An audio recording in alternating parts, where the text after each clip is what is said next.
Hey.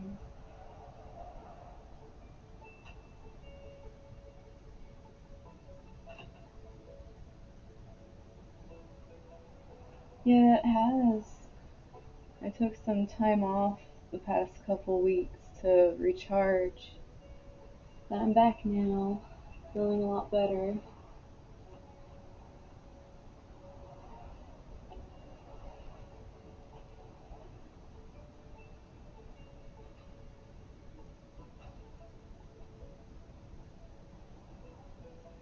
How have you been?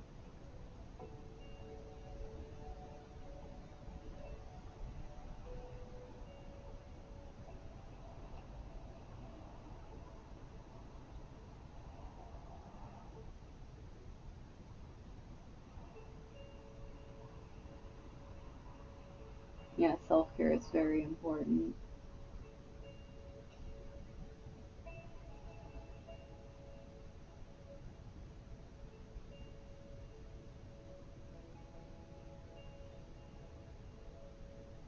That's all we can do.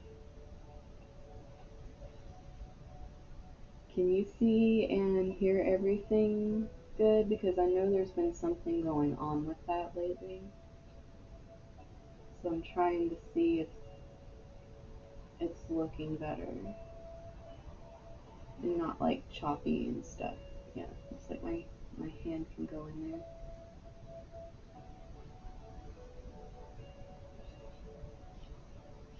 I'm gonna be putting the charts on the screen, so it's not necessarily like you're gonna need to see my hands, but I just want it to work for everyone.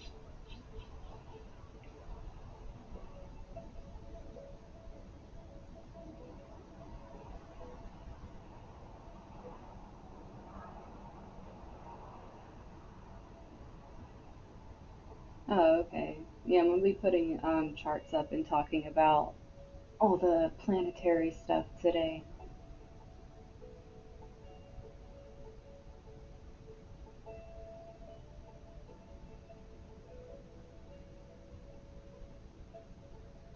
Well, that's good.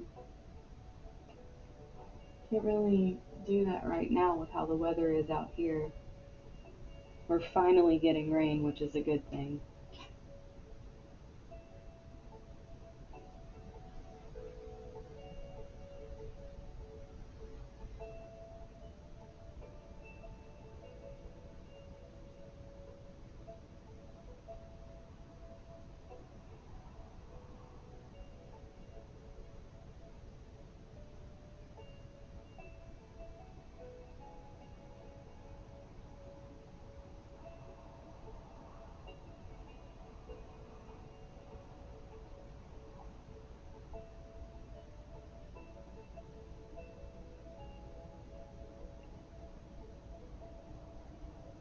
Yeah, it's like I'm up in the Bay Area, so we've been dealing with these fires that are, I believe, calming down now thanks to the rain.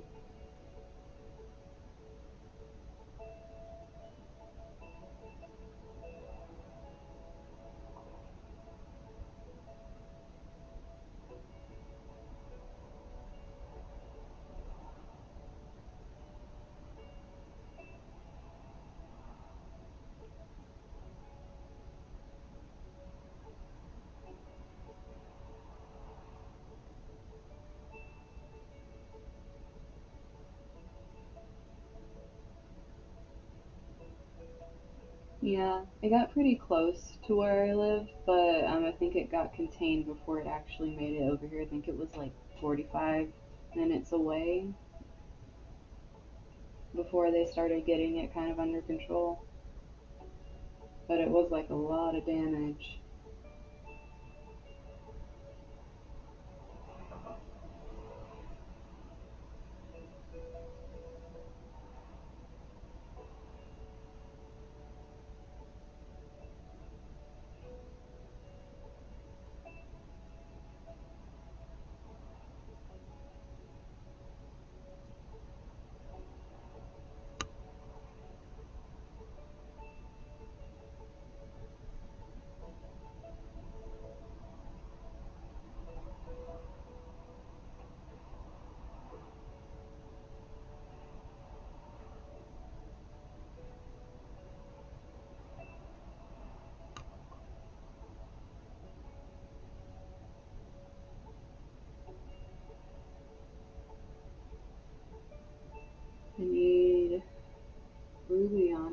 me if she can actually see anything because she's been having trouble. Same with Owen.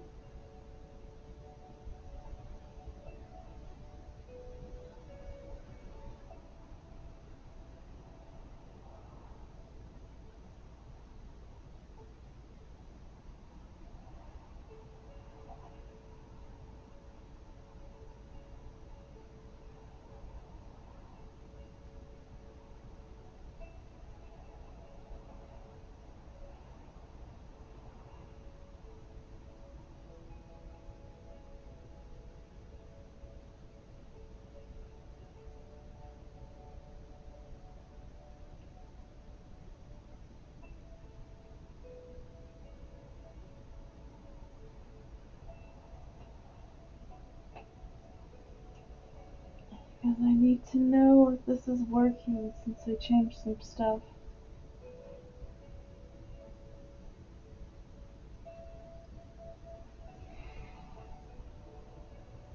It's not working, Ruby?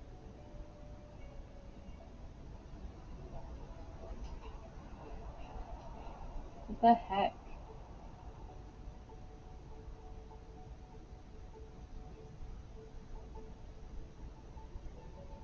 Try and see if that helps. I'm trying for you guys.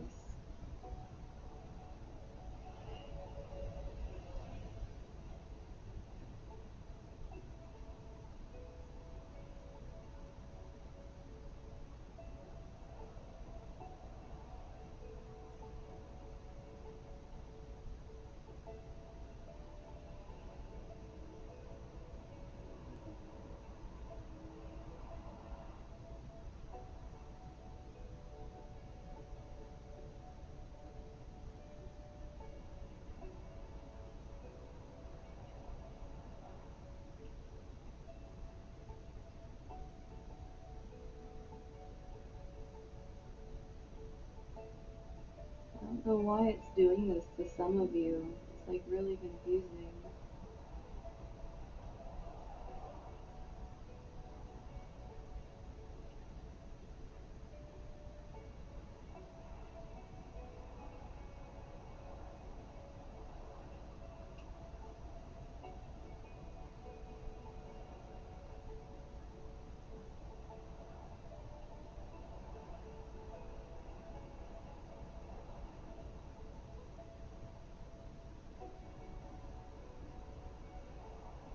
It's like everything's up on my side.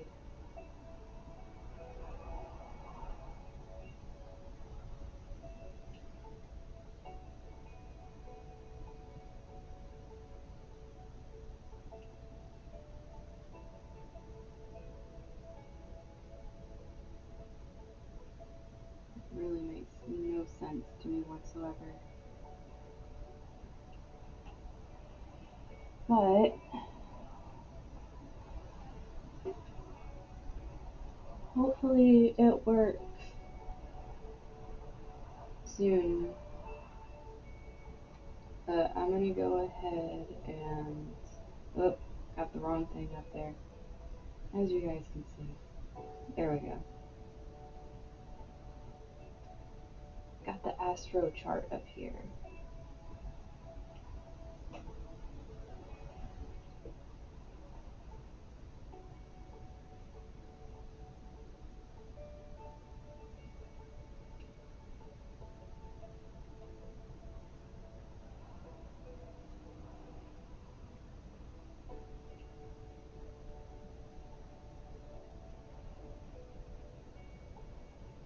Maybe like re-download the app and see if it fixes it. If it's like doing that for you. It could be something weird like that.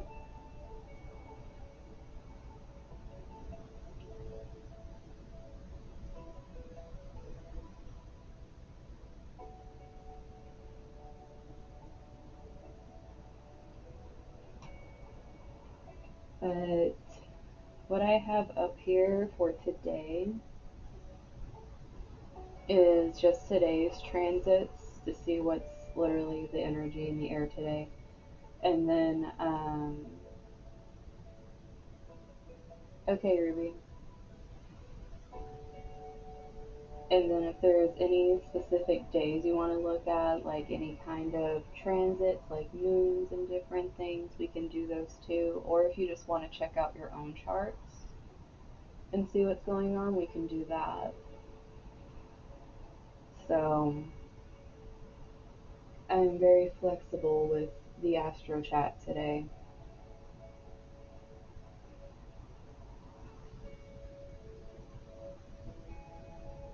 I'll wait for Ruby to try and see if it works for her before I dive into today.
Whew.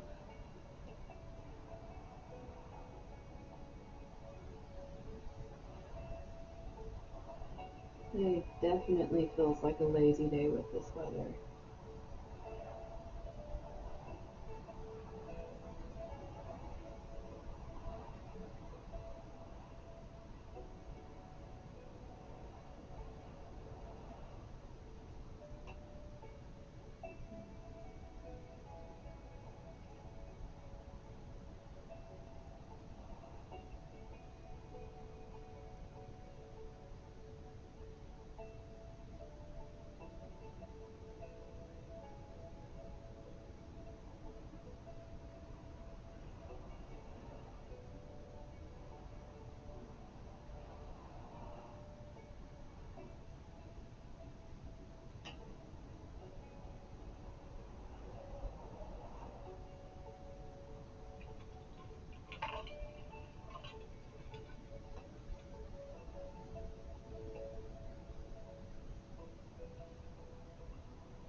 Oh my gosh.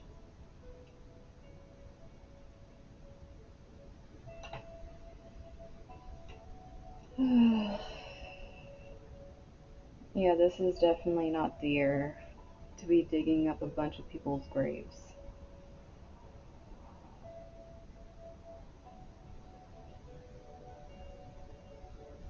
Plus, I just kind of feel that's like really disrespectful.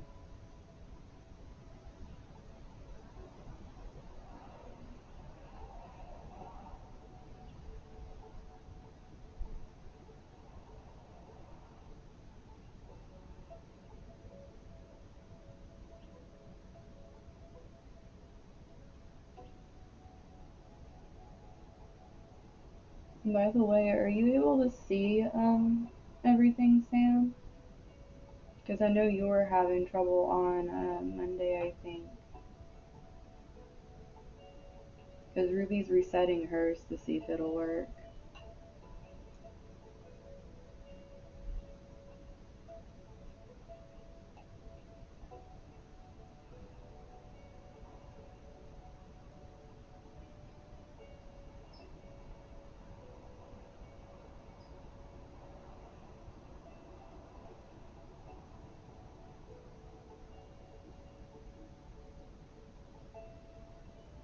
Can you see my little mouse moving?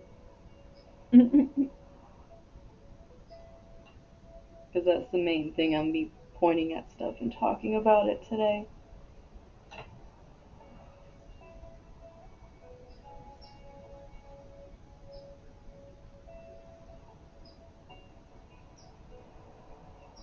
And plus putting up other people's charts and we can talk about stuff too.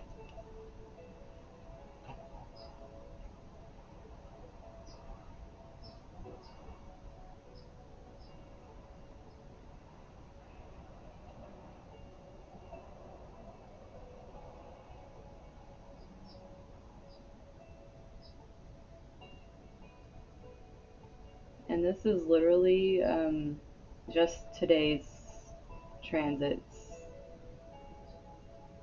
by themselves.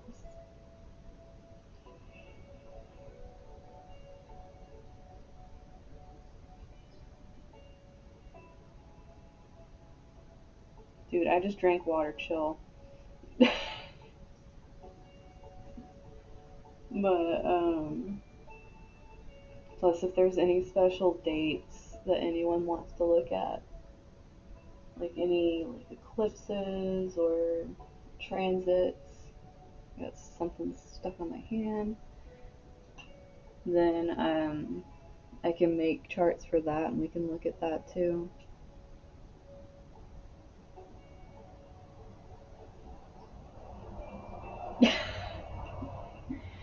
Yeah, I know. I just drank some, so I was like, excuse you.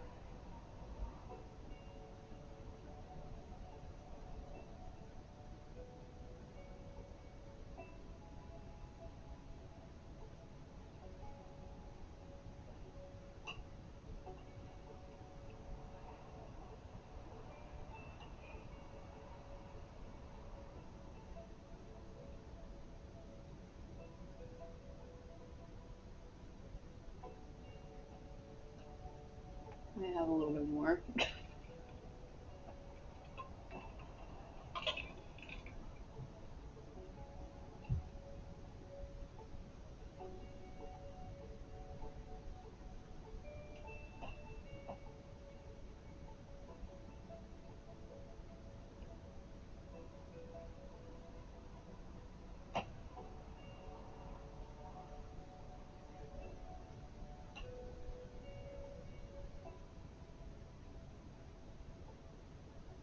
Hopefully the stuff can be fixed, but I cannot talk today just by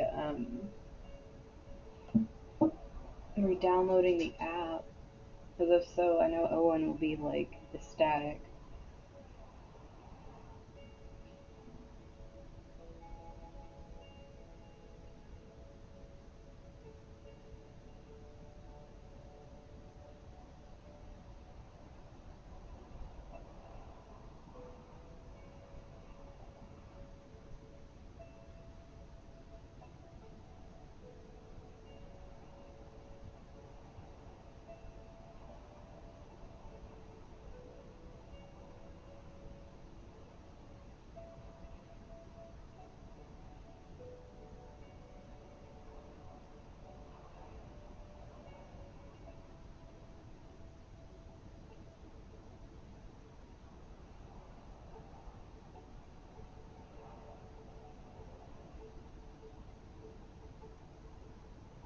I'm glad it is because it was having issues yesterday too. I'm hoping this kind of starts evening out and fixing itself. I wasn't having near this many problems when I was doing this. Like I come back and I'm starting to have problems.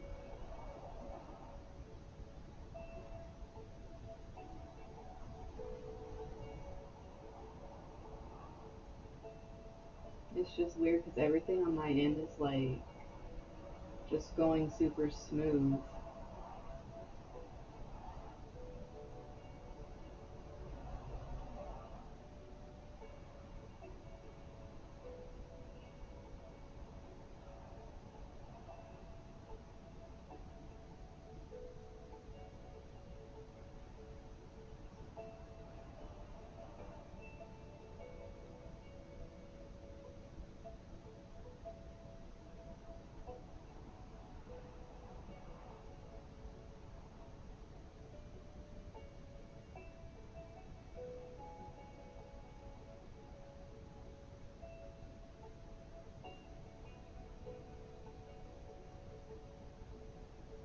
I do gotta say though, today got some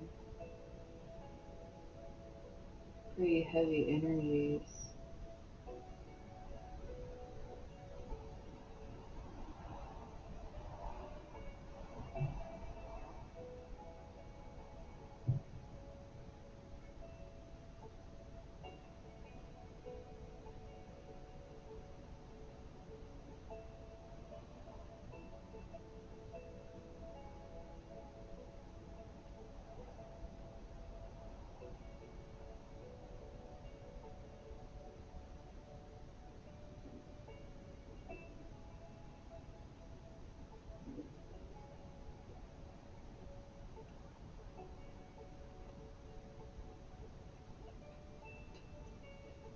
Well, I'm gonna start getting into the chart, and hopefully Ruby shows up in between.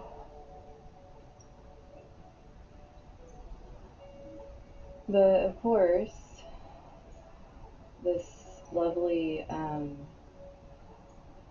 Capricorn energy we have going on up here. It just so happens that, hey Rajan, I was going to go over today's energy that we have just going on today.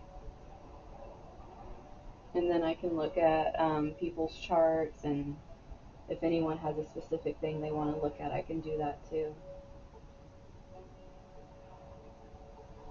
But just starting today, the moon is also in Capricorn currently, um, along with all the planets right here. So our emotions and our intuition are getting kind of pulled into this major conjunction going on right now. Because literally, each of these are conjunct each other in Capricorn. The moon is only conjunct Pluto, otherwise it's a little too out of range, possibly a little bit of Jupiter. But mainly what these energies are doing, there's is like a lot of restriction that's coming through. It's almost like a weight being put on how we're expressing our emotions and almost feeling a little closed off intuitively. But you're still being pushed right now because of this Pluto energy here to dive in to this energy. It's almost like you can't escape it, even though it feels very restrictive. It's like you're still being pushed, especially with Jupiter like expanding this energy and wanting you to search for like your higher truths, wanting you to go through these transformations and do that spiritual evolution that comes with it. And with these also being conjunct Saturn right now, it's adding this layer of stability and ambition and really going after that. It's like what you are creating with this energy currently is what you're going to get back. And that comes a lot with this opposition happening over here because Mars is now direct. We are all kind of feeling the energy push, like it's finally gotten out of retrograde. We're starting to get some energy back. So, what's happening is this is causing a little bit of tension, especially since it's very not direct, it's very close in degree to the moon today. So, we might feel like this energy that it's almost like if something's trying to push us out of our comfort zone, especially since Capricorn's kind of a restrictive energy, it can make us kind of ignite and feel a little frustrated, a little irritated, or possibly for some people very irritated, depending on where this is in their chart. And it's also having this square with Pluto.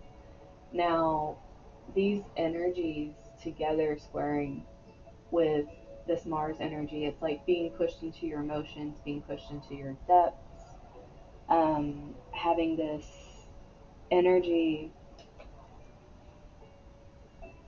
where it's almost like you have this drive to move forward into it, but it's almost like they're fighting each other.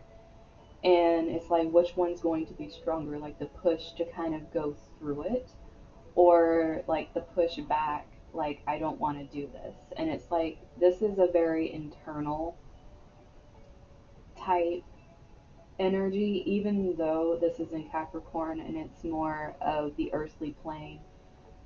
It's going to be affecting, on a global level. That's where the earthly plane comes in. There's going to be a lot of stuff happening, especially if you're watching anything today. Things are kind of going a little haywire, and people are really not happy right now. Now, this definitely would have to do with people just being unable to understand the emotions they're feeling and just kind of coming out and lashing out. And it's because they haven't done anything to progress in a way that helps them understand their own emotions. And this really comes into play when we're looking at where Venus is right now, which Venus is over here still in Libra. It'll be in Scorpio soon, but it's not quite there yet. But with the degree that it's at now, it's also squaring off with these energies. And Libra's this energy of balance. It wants relationships between people to work out. It wants justice for things that are done wrong, which, globally a lot of people are seeing this, where like this tension is coming out, where we want everyone to have this equality, we want this justice, but then there's this fight in between it of opposing viewpoints, people's emotions getting way too riled up in it. And it's like people want to come from this place of love with this, but a lot of times the love is very skewed because of our own personal beliefs, which is where the Jupiter square is coming in here. Like these are our beliefs. This is what we have learned and what we've grown into and what we hold to be our truths. So when we're being pushed to reevaluate our truths by what's going on around us, it starts affecting not only ourselves but also our relationships around us. Like what is falling away, what is staying, what are you wanting to put your energy in to fight for right now? Because with it being directly, sorry, my allergies with this weather are just having a heyday here. With it being in this Libra energy, even though it's not in this direct opposition to this Aries energy with Mars, it's still having this kind of push, like, do I go with me or do I go with the group? And it can be very polarizing when you're trying to understand yourself as you're going through this. But we do have some things that are trying to help us here, like these um, sextiles we have with Neptune. This energy coming through and trying to help us kind of get more into that energy of understanding, of trying to release the things we can't control, especially since it's forming the sextiles to this energy where we're feeling so frazzled and like we're being pushed into doing things we don't necessarily want to do or that goes against our own grain. It's making us have to kind of sit back and reflect and see the truth for what it is, because with Neptune being in reverse, being in retrograde, with Neptune being retrograde, it's doing this thing where it's lifting the veil, it's unveiling truth, and it's helping us to get more comfortable with surrendering to what we cannot necessarily like have any control over, which is why so many people are so polarized right now with what's going on, because there's this lack of control and people don't know how to kind of step back and realize things need to move on their own in accordance to what needs to happen, because this is like an unconditional understanding here. It's like trying to get us all in this mindset. It's like we need to understand each other better. We need to open our minds. We need to see beyond what we're currently seeing. And this is also trining the Scorpio Mercury energy. Now, this is going to go on for a little while because Scorpio recently entered Mercury and it's just in the range of beingness. So this probably will be in range of this trine for at least a week or so, if not a little longer. So these thoughts that we're having with this aspect is basically we're really being forced to look really deep, because Scorpio is, going right along with this Pluto energy here. It's like we're being forced to really evaluate things. We're talking in a lot more respect to deeper conversations with people. We don't want these superficial relationships because we're able to see what the superficial is very easily, especially having this trine here just kind of lifting up and showing everything to us at the same time. So, how we are communicating both externally and internally are what is really setting the tone here. Because if we can step into using this Neptune energy to help us kind of push forward into understanding ourselves and being more compassionate towards ourselves as well as other people's points of view, it will help us start to gradually grow together as a community as well as individually. And that's what needs to happen. We need to grow as individuals in order to add to community. We can't just say, like, everyone needs to collectively do the same thing. It's like on an individual level, we each have our own things that we need to do. So, this also is forming a trine to the sun today, which we will be in Scorpio for at least a few more days.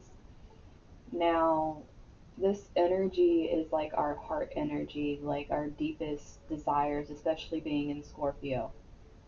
It's like, what is that almost forbidden desire that you feel that you could never go after? Something that was usually hidden, because Neptune, Pisces energy is usually like these hidden energies, but with this being in retrograde, it's just being shown to you. It's like a light is being shined on it. So, with us being able to use this energy until it moves into Sagittarius, because once it does that, it's going to start squaring off actually. So, it's going to be a little more difficult once we head into the Sagittarius season with this Neptune energy. Even though they're both very spiritual, it's going to be like this tug of war over opening our minds and then also seeing the truth at the same time. So, we also have this opposition happening with Uranus and the Mercury. Now, this energy we kind of went through before when Mercury was in retrograde in Scorpio. But now with it being direct, it's forming this energy that's a little more clear. It's not like it's necessarily trying to pull us back into the recesses of our memories. It's trying to push us forward and create these connections. And Uranus is very unpredictable. And since it's in the sign of Taurus, what it's doing is it's really pushing us to reevaluate ourselves and our values, what we consider valuable, whether it's on the material plane or just literally internal. And with having this opposition, it's a little difficult because we're trying to integrate that into how it's like really hard to communicate it to people because a lot of people are just going to see it as you're changing and they don't know how to place that. They're used to you being a certain way. Now, these people, if they can't accept you at your growing stages, at your changing stages, that means they're choosing not to grow themselves. And you have to kind of be observant of that. Like, don't just let that pass you by because a lot of times these people, what they will do is they will try to stay in your life and constantly keep trying to bring you back down to where they are. So, this also comes back to this energy over here with Venus, like our relationships, like what actually is good for us. And with it being conjunct everything over here currently, it's really trying to make us evaluate and really pay attention to what relationships are good for us, which are hurting us, and on a global scale, that can go with certain groups of people, like what groups are doing damage, which ones are trying to help, what do you feel is aligned with you, and what is your truth. And some of us might not feel aligned with anything, and that's why it's really hard for us to feel like we belong anywhere. And if you feel that way, don't be afraid to strike out on your own, which is this Aries energy. Like some of us are just going to have to strike out on our own and do our own thing because we don't agree currently with what's going on, no matter what people are saying out there. And this energy is actually being helped with this trine because with it trining the moon, which today um, probably a little bit into tomorrow. It's going to be in Capricorn still with this moon energy. Now,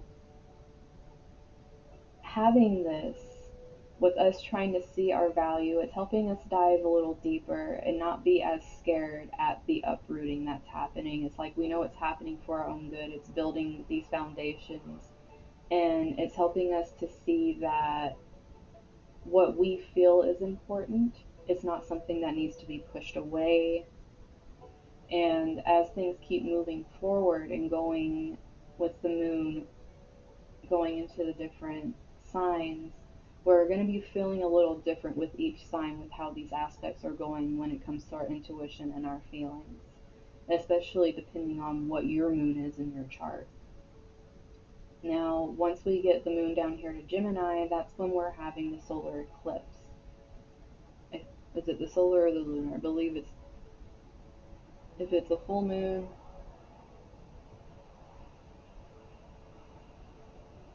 my brain's blanking on me.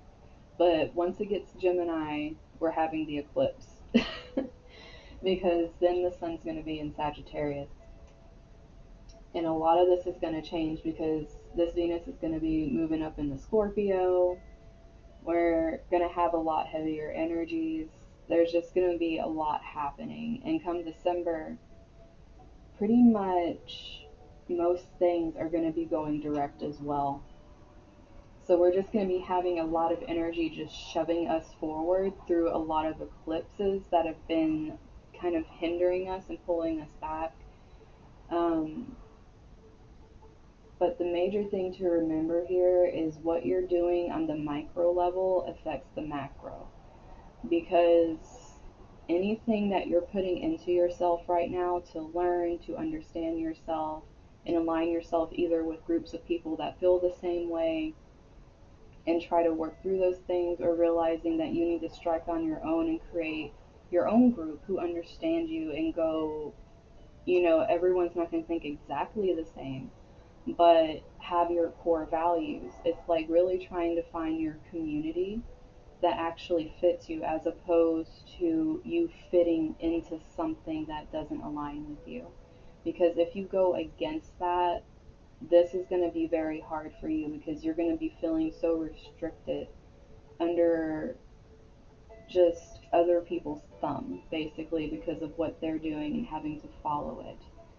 Now, there's also going to be a lot more unrest in certain groups of people. There's going to be a lot more kind of heightened irritability and anger when it comes to these things.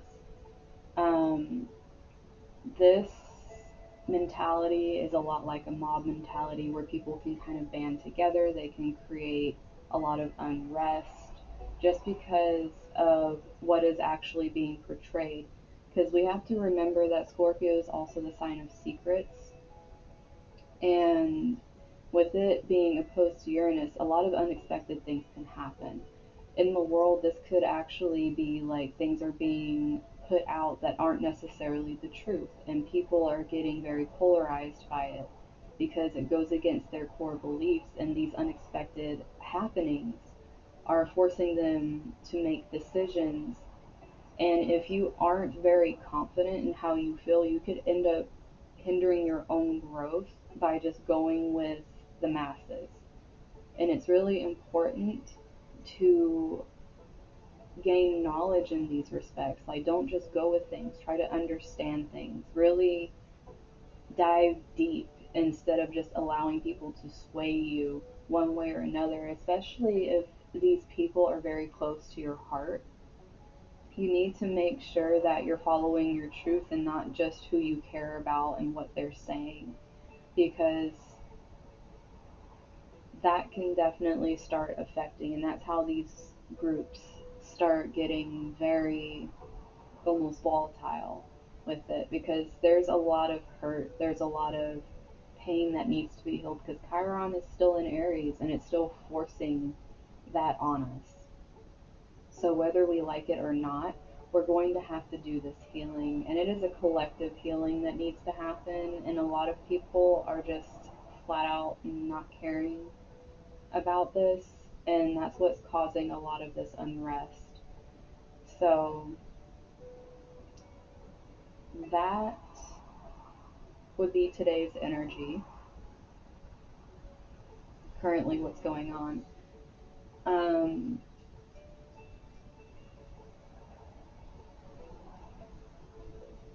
Now, it's up to you guys. Would you like me to look at your charts and put them up here? We can go over how certain things are affecting you guys today, or possibly we can look at eclipses. It is up to you guys what you want to learn today.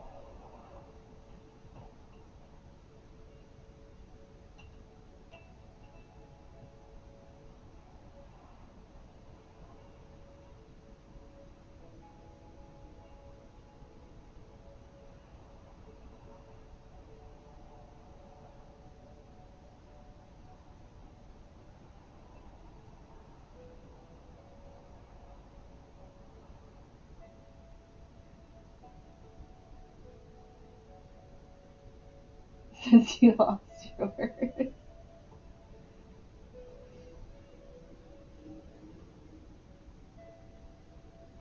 Okay, that means I should have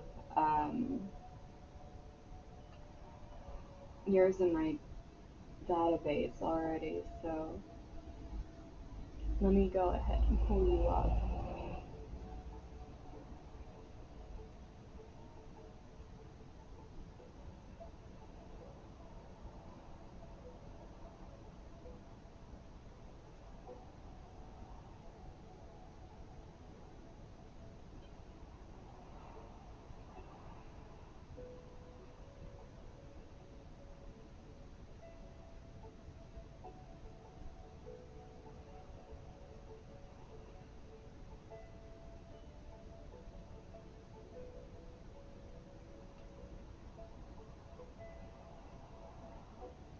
Okay.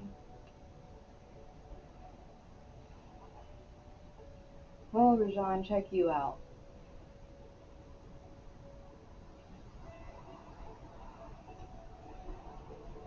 You got a lot going on, hun.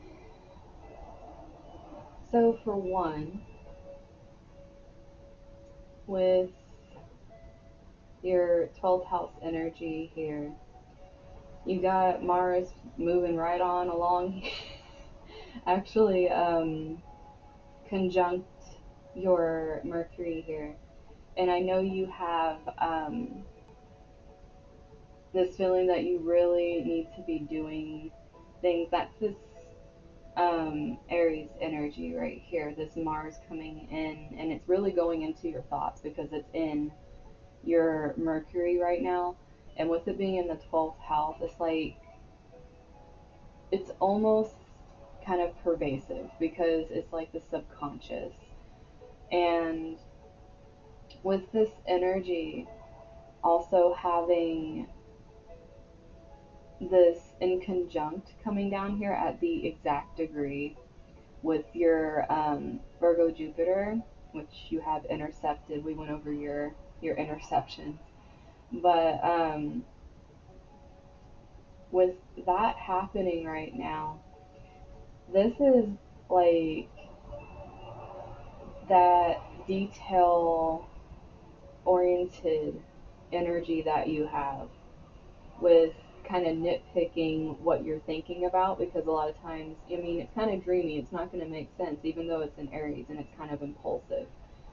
But at the same time, you have in your ninth house all of this, what I was talking about earlier, and like all that Capricorn is just sitting up there, and a lot of it's actually conjunct your Uranus and your Neptune.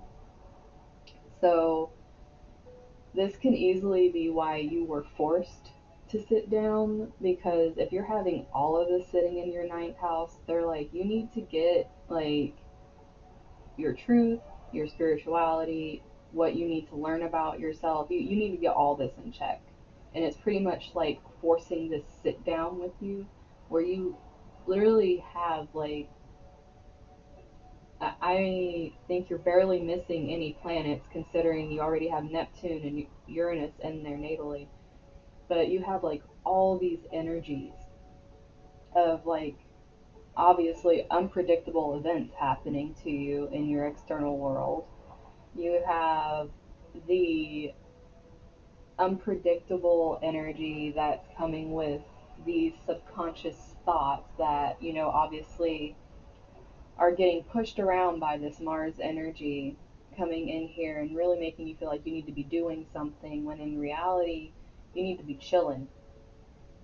Like you need to be like letting this release and you need to be chilling right now because this is some very heavy energy. It's literally like a ton of bricks sitting on you right now.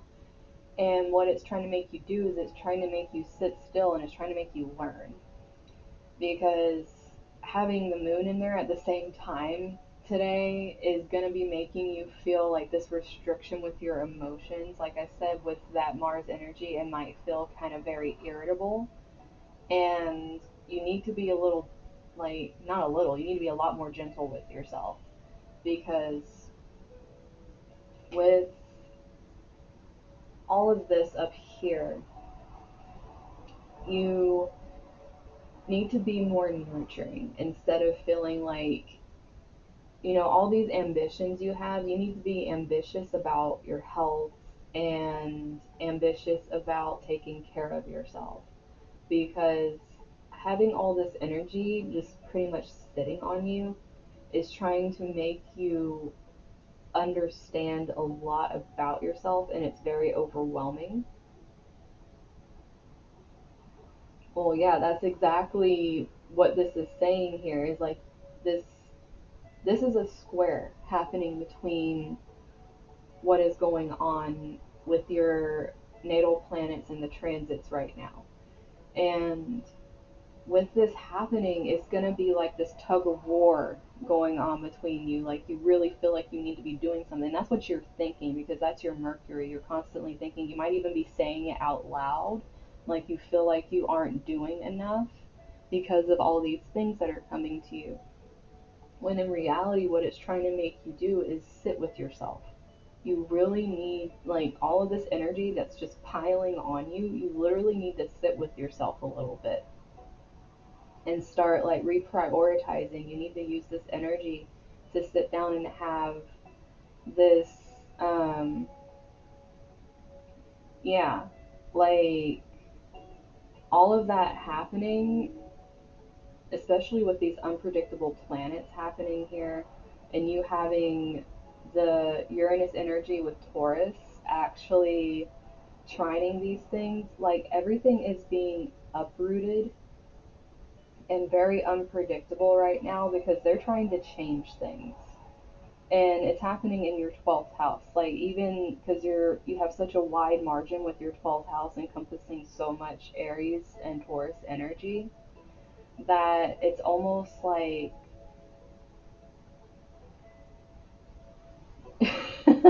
before. But that's the interesting thing here is you have so much in your 10th house in Aquarius, and you're also going to be experiencing your Saturn return next year. These energies are going to be following you and annoying you like all the way into next year. And I'm trying to see, it might change up a little bit money wise for you because you have your second house is Gemini here, and it's starting to have the North Node move into this energy. Now, once that happens, you're going to have this energy of being pulled to do things materially. Okay, Nightbot, we need some chillage over here. But with that moving in, you're going to be feeling that pull. Like it's already getting close to the beginning of the house, so you're probably already feeling that pull, like you need to make the money, you need to get these things in check, and it's actually going to be having this pull because you even have your North Node over here playing into this Capricorn energy, but it's in your 8th house, which means your fate at the moment is in others' hands, obviously, from what we've been seeing here with all this random stuff happening to you. Now, the sun is, dude, Nightbot, chillage.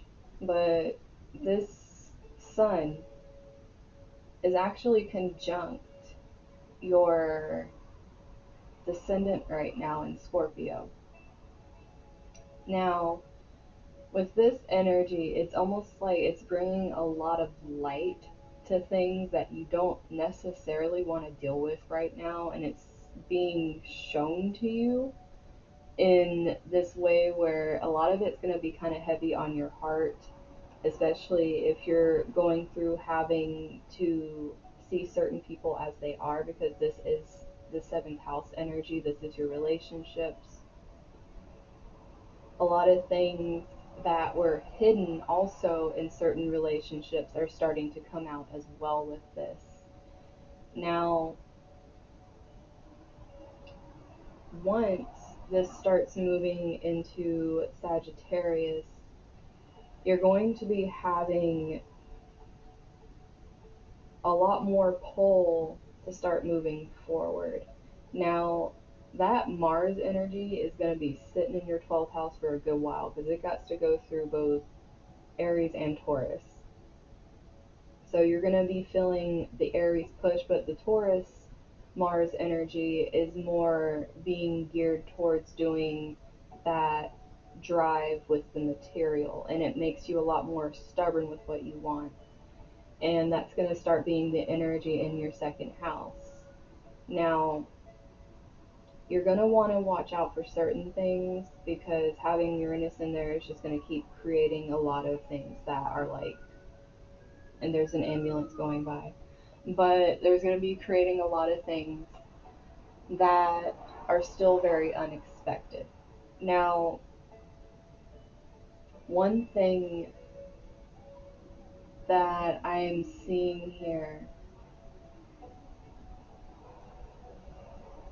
is where you have these interceptions right now, there is actually transits that are trying to help you understand them, which would be very beneficial to you. Because having this Neptune up here in retrograde is pretty much like conjunct your sun right now. It's creating this energy where you're starting to be able to understand yourself a little better, which is probably why you're being made with all this very heavy Capricorn energy. And one thing you also need to realize with Capricorn energy being tied to Saturn, it's a very karmic energy. It's about like, are you going to listen and you'll get back what you do? And it's like having Jupiter in there, it's like it'll expand blessings if you do what you're supposed to do. It's like a lot of things where yes, you might have to handle certain things, and that's why prioritizing is important. Prioritize what you definitely need to do. Like it needs to be completely necessary. If it's anything that's petty, if it's anything that's other people's problems, then you don't have time for that right now, especially with how your stuff's lined up. You only have time for what's going on with you, especially with Capricorn energy. It's very tunnel vision kind of energy and getting the work done. But this is for you. This is your higher like knowledge and experience coming through here. It's not in this house where you're supposed to be like your relations with other people. It's not in your work house where you're dealing with work with other people or your 11th with like possible like friendships and connections or siblings or family or anything. This is literally your house of like learning what you connect to and learning what is meant for yourself so you can bring that out into the world. Now, if it's really hard for you to prioritize, literally write down everything you're doing in your day, even the mundane stuff. Like, sit there and be practical. Use this Capricorn energy to your advantage. Yes, you need to tunnel to get the priorities done. And once the priorities are done, you need to rest. And anyone else's stuff that has nothing to do with you, you need to just like let it work out on its own. It's not your job to take care of other people's problems because with this whole thing going on here, it's trying to show you that other people's problems like are holding you back. Especially since your moon is so connected to wanting to talk to others, your um, messages you're receiving are pretty much very visible on you when you're receiving them, especially having the North Node there. Yeah. So if you have your list, make sure that you're not veering from it. Like if someone else's stuff comes up, you need to have boundaries. Like this is a major energy about you having boundaries. Because if you don't, like anything that comes up that's unexpected, which I mean, I'm going to tell you, this unexpected stuff's going to be happening with you for a while, and it's going to be a lot of stuff that you're just going to have to kind of go with the flow with here instead of fighting it. So if you can actually get yourself to a place where you have your lists that you know you need to do, this is your stuff and you're going to do it, and other people can't come in between what you're doing, that's going to help you stay on track here. Otherwise, you're just going to keep falling back into the trap where you're constantly depleting yourself because, yeah, exactly.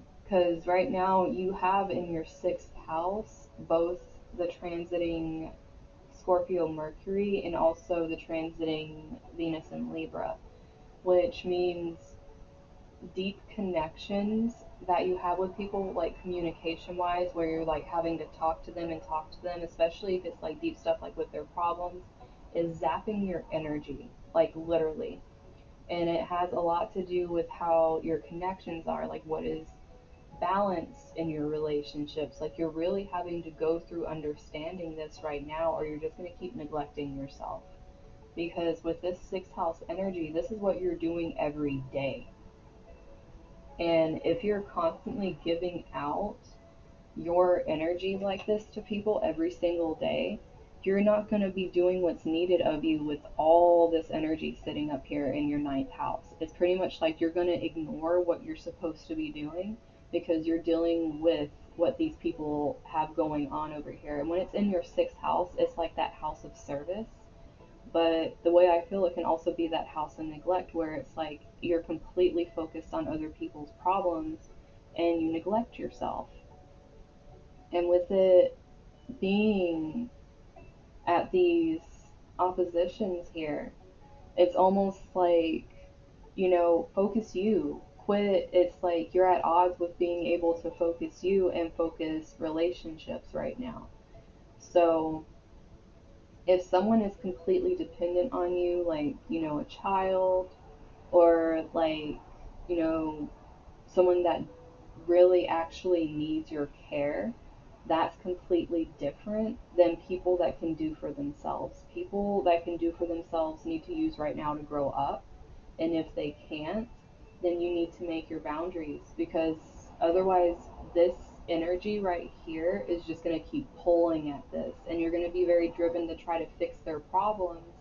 And then you're just going to be ignoring what you need to do. And you're being shown who you are here, even though you have this interception right now, you're actually being shown who you are, and they want you to understand and come into that. Yes, you're a very sweet person, you're very giving, and you want to communicate, but at the same time, like, if people are abusing it, you need to step in and stand up for yourself. Because if you don't, what's going to end up happening is this energy is going to be overtaking you. Now, when it comes to your boyfriend, like, is he helping you or is he trying to take from you and be needy? Because if he is helping you, that's completely different. Because people that are helping you in your circle, you need right now. You need to be able to have people that are there to help you. But if they're not there trying to help you through all this stuff and they're just taking from you, yes, you need to put up boundaries. And you need to say, like, how much are you willing to do in the case of any relationship you have with anybody. And you have to weigh that out because this right here with your relationships is literally about balance. So if he's actually helping you, then definitely just, if he does anything that does start stressing you, let him know. Be completely upfront about it because the more honest you are with this, the more he'll be able to help. Now, anyone who is not, you need to put up boundaries because your stress is going to come very easily right now, especially with this Mars amping up your natal Mercury. But just know that having your list, doing what you need to do right now, if something happens and you know for a fact there is nothing you can do about it, it's not. So is he trying to take care of you and neglecting himself?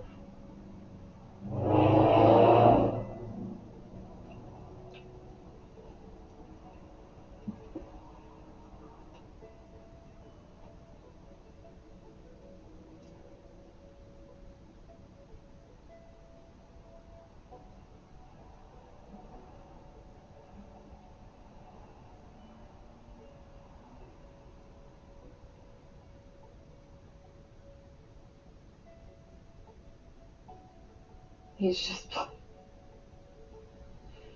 well, then that's a conversation. If he's trying to help you with stress, you need to tell him he's stressing you out by not taking care of himself. Because if he wants to help you, he needs to help himself.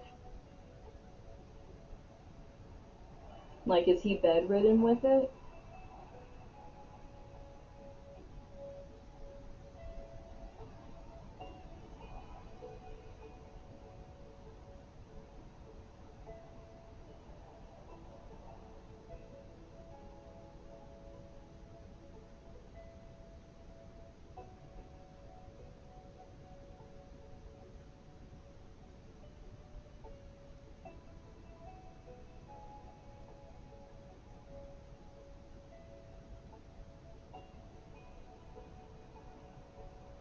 My goodness.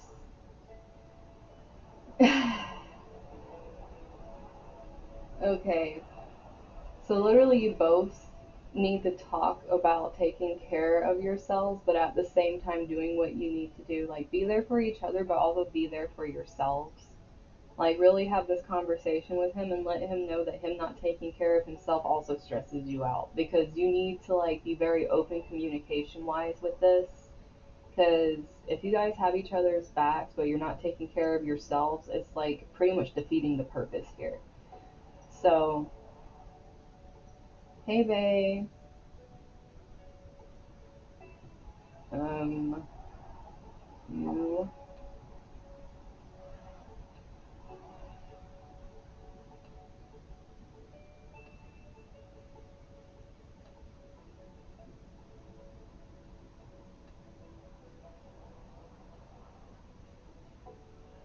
but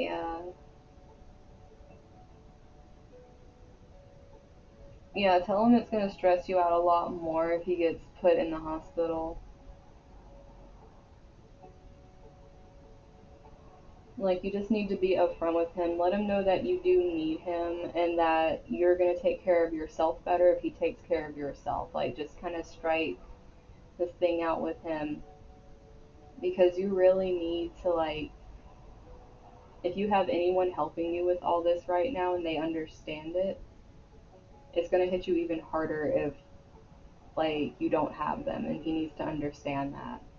So if he's gonna put you first, tell him he needs to put himself first in order to put you first.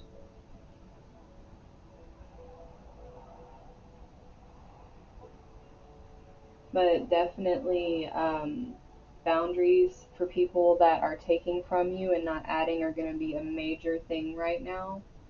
Like, even if you just need to completely distance yourself, and then anyone that's trying to help you, be more open to explaining to them how you actually need the help so that they can help you in a way that's actually beneficial instead of them kind of running around and being like, like, I want to help her, but she doesn't like any of my help. It's probably because they're not doing it in a way that's actually beneficial, and it's just the only way they understand. So if anyone is helping you, make sure you're clear about how they can help you. If you need to, show them the list of what you need to do and say, like, this is what I need to get done. If you can help me with anything on this list, this is how you can help me. So, yeah, him having a Libra moon, that means that he literally, his moon is in your sixth house, which means like his emotions and his intuition is linked to wanting to, like, help you the way you help other people.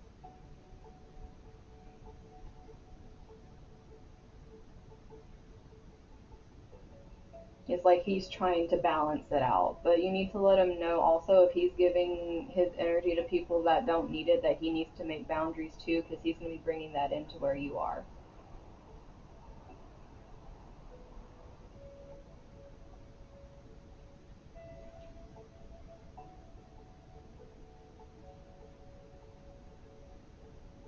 So you both need buffers right now.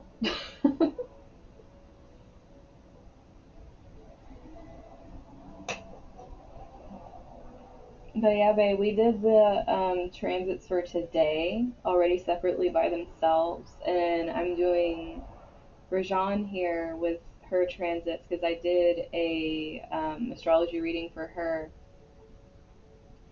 and it didn't record, so in a way, I mean, this is a recording she can come back to and understand more about how these transits are affecting her.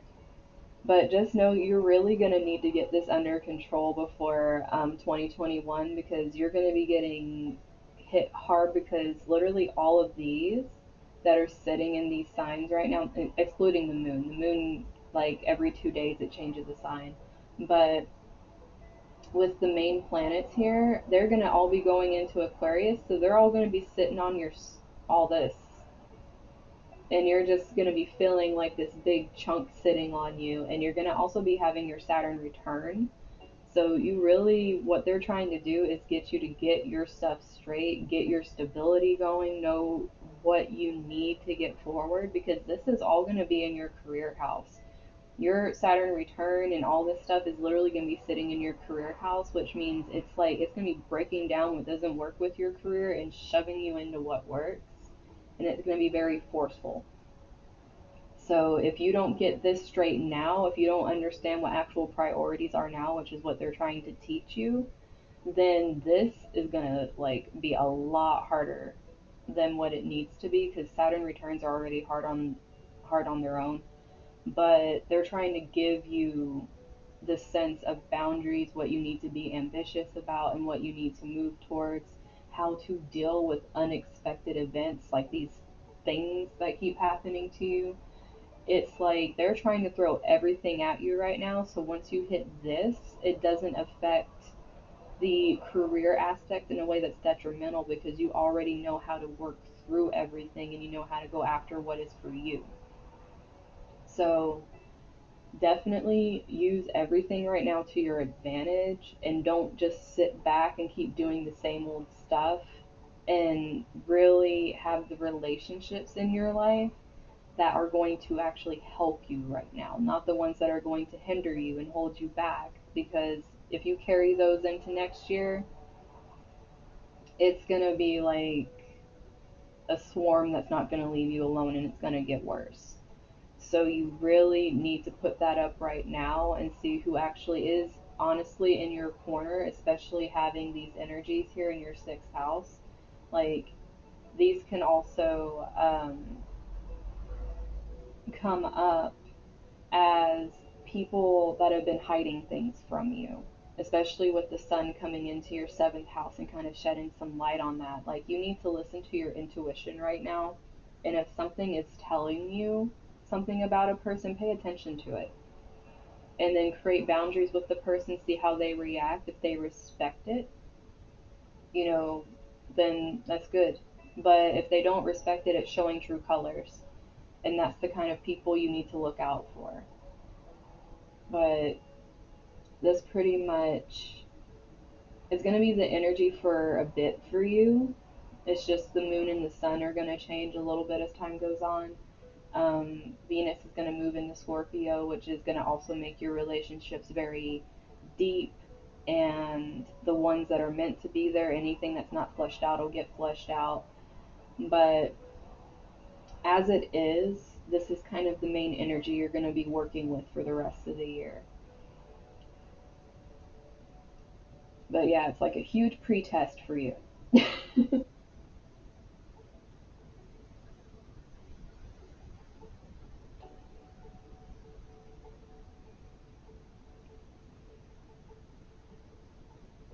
And Bay, since you're here, if you want, I can do a transit thing on your chart for you.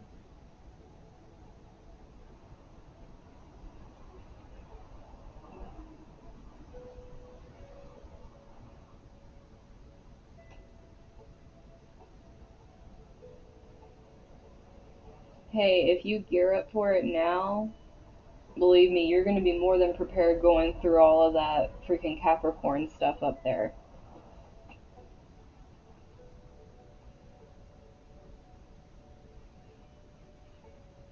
Okay, so, Bay, if you want, because I don't think I actually have your information, so I would need to put it in for you.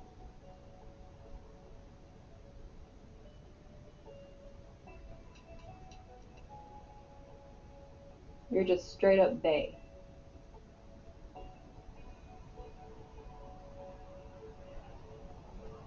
So I need your birthday, birth time, and where you were born. And you can whisper that to me if you want.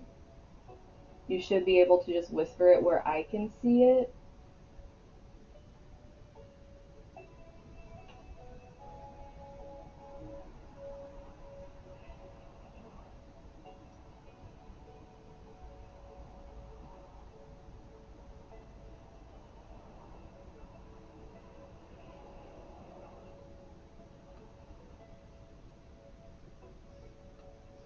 Trying to see if I'm doing it right.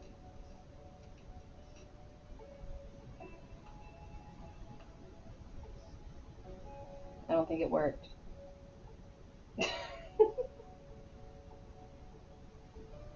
Trying to find whisper. Here, try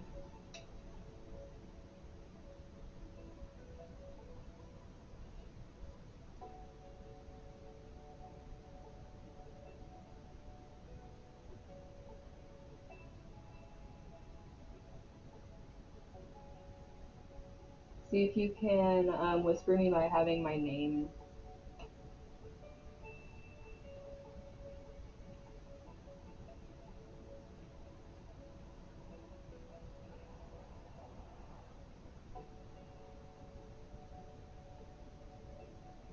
Oh yeah, that's fine too.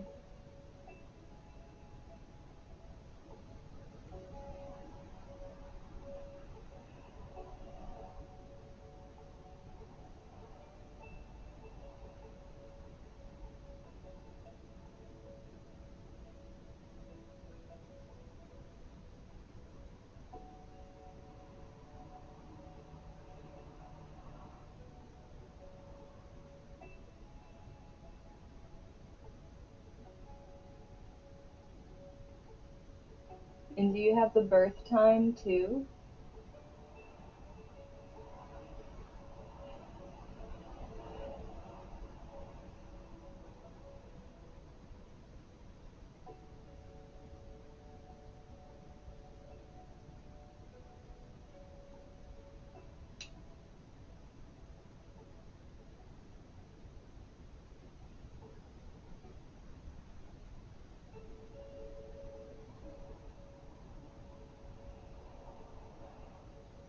It's okay.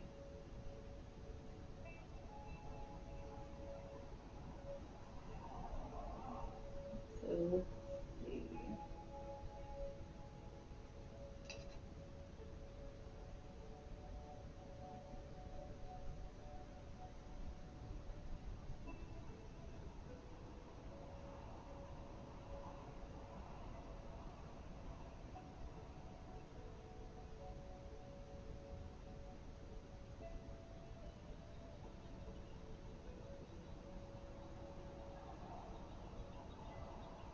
Why is Nebraska not showing up on here?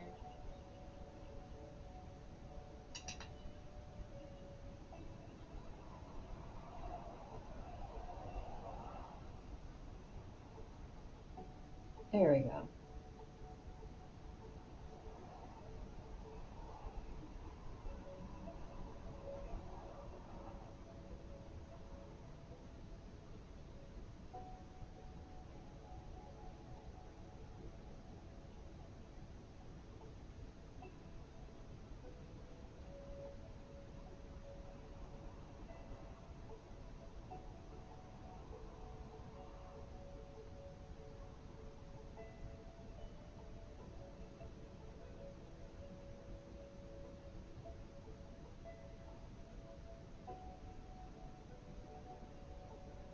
Okay, so let's go ahead and move yours up here.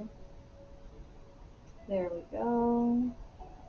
Kind of, let me scoot this up a little bit.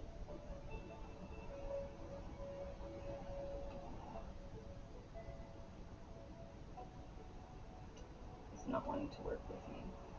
No, don't you do that.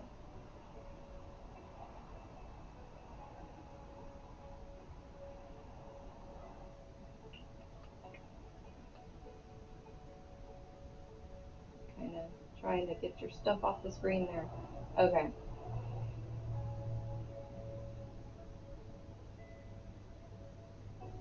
Now that we have this, but all your transits are off the screen. Just do a little bit. There we go. But this right here, you got it sitting all up in your 10th house. That's a lot of career stuff going on for you.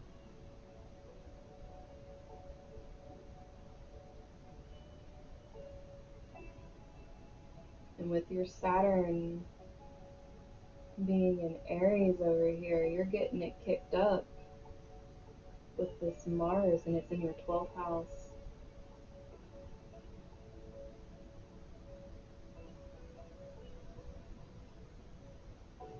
You don't have any interceptions, but having your Saturn over here in Aries is literally squaring all of this. It's just having like a great time, causing a bunch of unexplained things in your work life. And it's a lot of things you're just kind of having to go with these transits, and it's gonna keep pushing forward and getting more and more like that as these months go on until it gets into Aquarius, where it actually is going to start having more of an appeasing energy, since it's going to be moving into like a better aspect. It's going to have more of like a flow to it, and it's going to be in your 11th house, which is probably going to bring you a lot of networking and different friends, possibly like things you've been really wanting coming into play here. And it's all going to be because you did the work that was needed. And so when it goes more into like this Aquarius energy, it's actually going to be very good for you, considering all the stuff you've been going through with your Saturn opposing all of this Capricorn stuff the entire time it's been happening. So it's pretty much been having this great feeling of everything is literally sitting on you work wise, like a huge weight. And things probably have been happening that make no sense whatsoever, especially since you have that Capricorn trining that Taurus energy with that Uranus unexpected lovely things happening in your physical realm. There's just a lot here where things have just been getting torn up and remade over and over again, and it's like you've been kind of along for the ride almost and just trying to go with it. Especially like you have this freaking stellium over here just having the time of its life in your 12th house. And it's been really pushing you to understand yourself, like these hidden aspects of yourself. And a lot of it is very spiritual since it's in Pisces, and you having the transiting Neptune over here just pretty much sitting in the middle of everything, like, hey, I'm everyone's best friend, is coming in there like showing you these truths about yourself you didn't know before, because you got your moon and your sun, your Mercury, your Mars. It's like you just have this compound personal planet energy sitting there. I mean, you almost have a new moon, like you were probably like a day or so from a new moon. And that definitely packs a lot more power.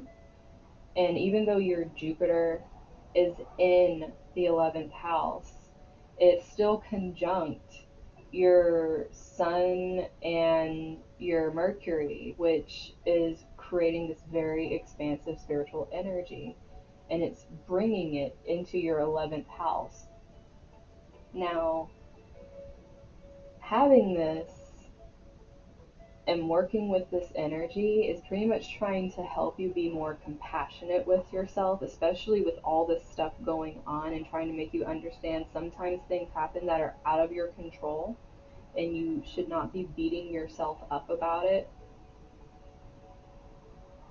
Especially since your 6th house is Virgo ruled over here, you can be very critical of how you do things in your day to day life and very nitpicky, especially if you don't get things done like a certain routine or things that you had planned. It can really like have this effect over you where it will actually affect your health because you start going over it so much, especially having all this Pisces energy opposite your Virgo energy in your sixth house. It's pretty much like your subconscious needs to be fulfilled and it needs to happen every single day basically, because like these are your thoughts, this is your drive, this is your emotions, your intuition, your heart, what really is true to you, and it's like all compounding with your beliefs and how you're growing, and your blessings come from understanding this about yourself. So having this Neptune in the middle of all this is literally making you see who you really are and what you really want. And also having your natal moon and Mars and Mercury conjunct, not conjunct, I didn't mean to say conjunct, sextile all of these Capricorn planets up here, it's pretty much like they're saying, hey, we're helping you tear this shit down that wasn't helping you, even though it really feels like it sucks. We're tearing it down so you can be more authentically yourself and not feel like you have to hide it.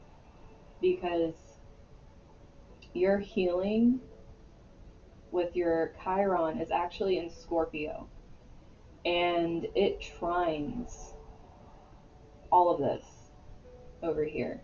Like, I know it's not showing it for some reason with North Nodes and Chiron, you have to turn it on to show the aspect. But these are actually trining all of this over here. So, your seventh house with your relationships, you get a lot of heavy relationships that teach you a lot about what you need to heal about yourself. And if you haven't been healing these aspects, you're going to keep getting these repeated relationships over and over, whether it comes from family, whether it comes from friends, business, which for you, a lot of it could have been happening in business with these transits, or it could be happening in romantic relationships. Anything you're being taught right now, if you're not learning it and it's not helping you grow into this energy that's trying to make you understand yourself in a sense that's very hidden from you, because with it being in the 12th house, these are things we need to understand, we need to grow into, because these aspects of ourselves are almost like hidden talents. You have a lot of talent in the spiritual essence of things, in the compassion and understanding, but you need to be able to reach that so that you get the blessings from it that come with Jupiter that give you these things, this ultimate fulfillment that you want. And it's going to come very unexpectedly with you having your Uranus in its natal sign of Aquarius over here. Being the inventor, being ingenuity and being able to bring all that in is going to be very important for you, because what's happening with your Pluto, especially with it being in your eighth house and it's in Sagittarius, this energy really pushes you, since it's the unknown, it's the occult, it's dealing with, aspects that a lot of people don't want to touch. It's the like hidden things we don't really understand. With it being in Sagittarius, it's almost like this innate feeling that you need to learn it, like you want to explore it. And a lot of times, this can really cause this tension that you can see here going back and forth with these squares, because it makes you have to keep reevaluating yourself over and over again, especially with this Pluto energy here coming in and showing you like this kind of transformative rebirth energy.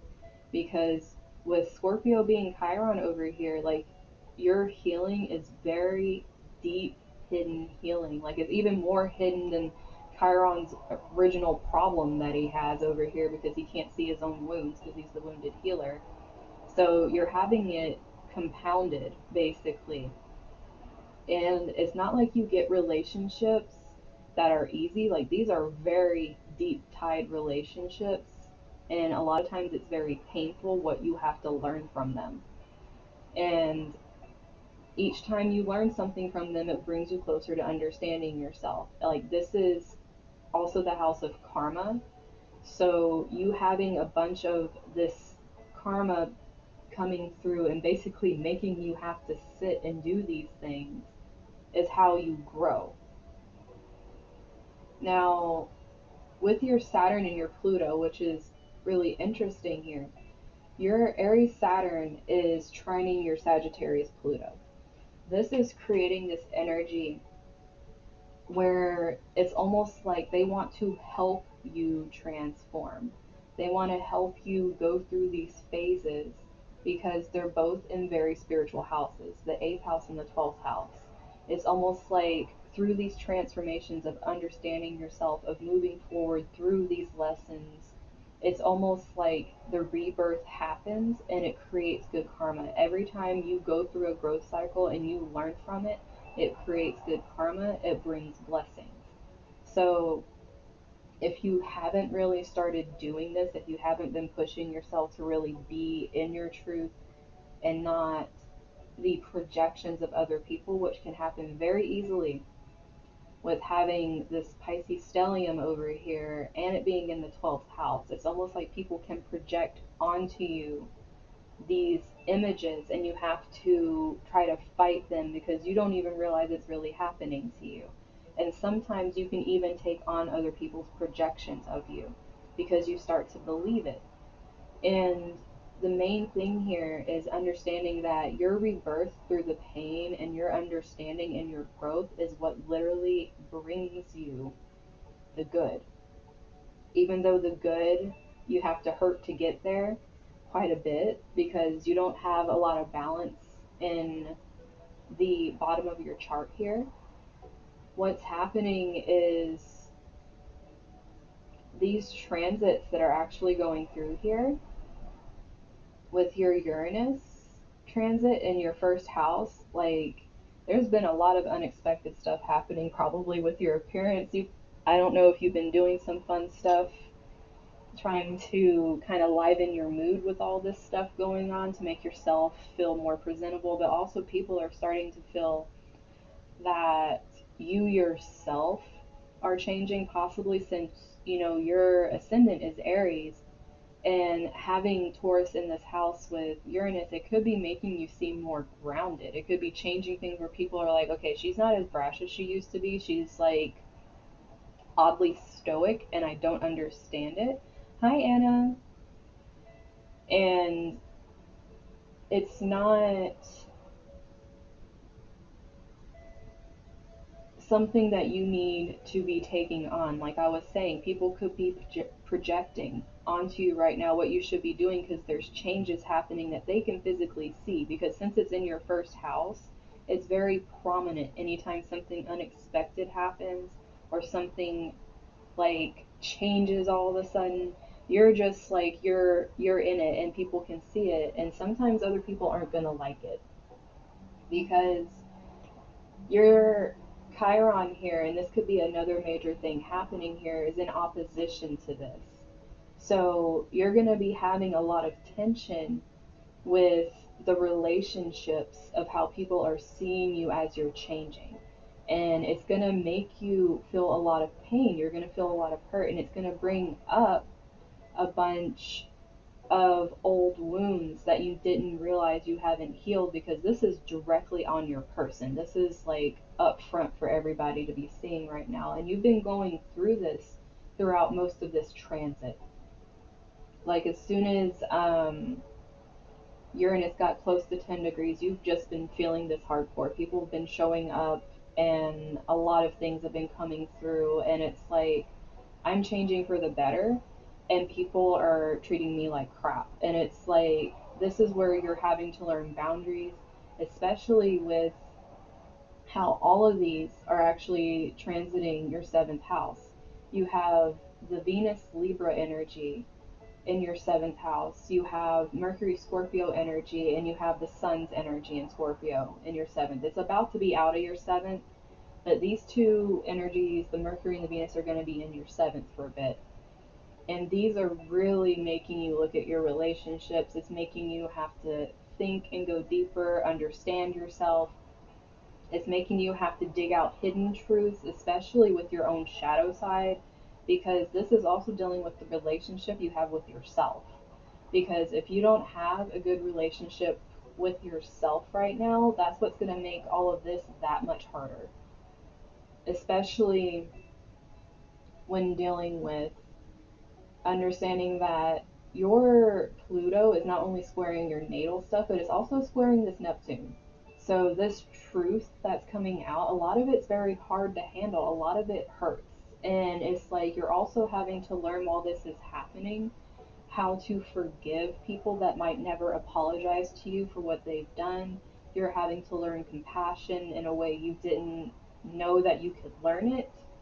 And you're also having to evolve in a way that allows you to grow without feeling like your boundaries are overstepping.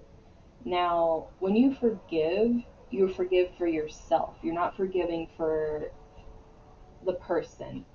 It's like you're basically understanding that this is who this person is.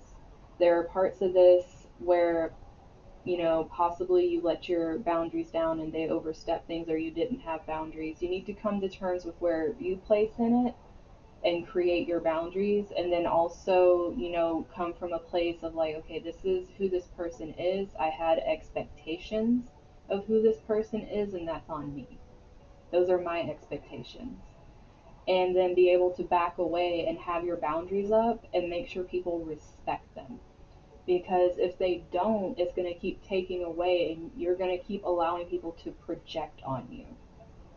And that's like a big thing with these transits for you. Like they're trying to push you in this place where you no longer take what people project on you, and you learn to heal through it by understanding that what has happened wasn't a punishment. It's been helping you grow, it's been helping you get stronger and understand these sides of yourself, because you have,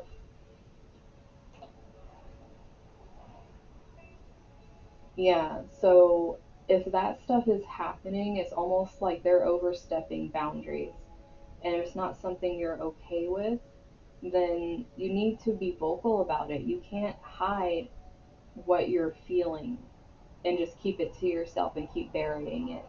You need to be vocal, and that's something that's kind of hard, having your voice and your drive to do something hidden in this house where you're trying to find your voice. You're trying to have the courage that comes with Mars. And it's like you're having to bring this out, and that's what all these transits are doing. They're like trying to pull that out and show you you have a voice, you have courage, and your intuition's right, and you need to stand up for that. You need to go with your heart with these things. And it's like literally it's like a claw trying to go in and just pull all these energies out so you can use it and create for yourself, as opposed to feeling stuck. Because having this Chiron Aries right here, also in your 12th, sitting with your Saturn, with the Mars, it's almost like there is so much healing that's needing to happen right now. Like, you're just being stuck with healing all over your chart, and it's all with your relationships, because your relationships have pretty much been controlling what's been going on throughout your life, especially with how empty the bottom of your chart is down here. It's pretty much like this slate of like what happened with, you know, what you put out. Like you had this projection of what other people thought you were, and it's like that was put out there. What you value in yourself, like you were pretty much stumbling along trying to find out yourself, what your self value was, what you value in the material sense. When you communicate, you don't even know if people are listening. And then with family, it's like you have that psychic house placement, like you have a lot of very high spiritual energy. It's just that it's very hidden from you, and it needs to be tapped into. Like you have a great capacity for healing once you can heal yourself, and that's going to come from understanding that what your family creates, because the fourth house's roots, what they create is not necessarily what you need to take on. It feels like you need to do this thing, like this separation from family would be this extremely painful thing. But you need to understand that your family and your home that you feel like your soul, you need to have that place within yourself, because your IC is your soul. Like this down here, like even though it's so rooted in your family and your values are and everything like that, you need to have who you are. You need to have your own soul. You need to have your creation, what you're proud of. It doesn't need to come from them. And if they don't accept that you're an individual, then that's on them. Because the only way you can really get up here and evolve is by understanding what your soul truly wants and carrying that with you out into the world. Because if you can't do that, you end up hindering yourself. Because anytime you start getting far, what will happen with this Capricorn energy sitting up there right now is it'll start burning you out. And natally, you have both Neptune and Venus in your 10th house. Now, you have Venus in Capricorn and Neptune Aquarius. Now, these energies in your 10th house can help bring the sense of beauty and softness to how you project yourself in work, but it also brings this ingenuity to how you express yourself and how you go about speaking your spirituality, especially having Uranus in your 11th in Aquarius as well.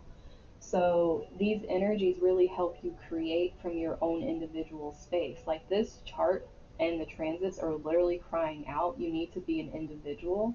You can't go around following. Like if you do that, it's very detrimental to you. It's going to affect you mentally. It's going to be dragged into every one of your relationships.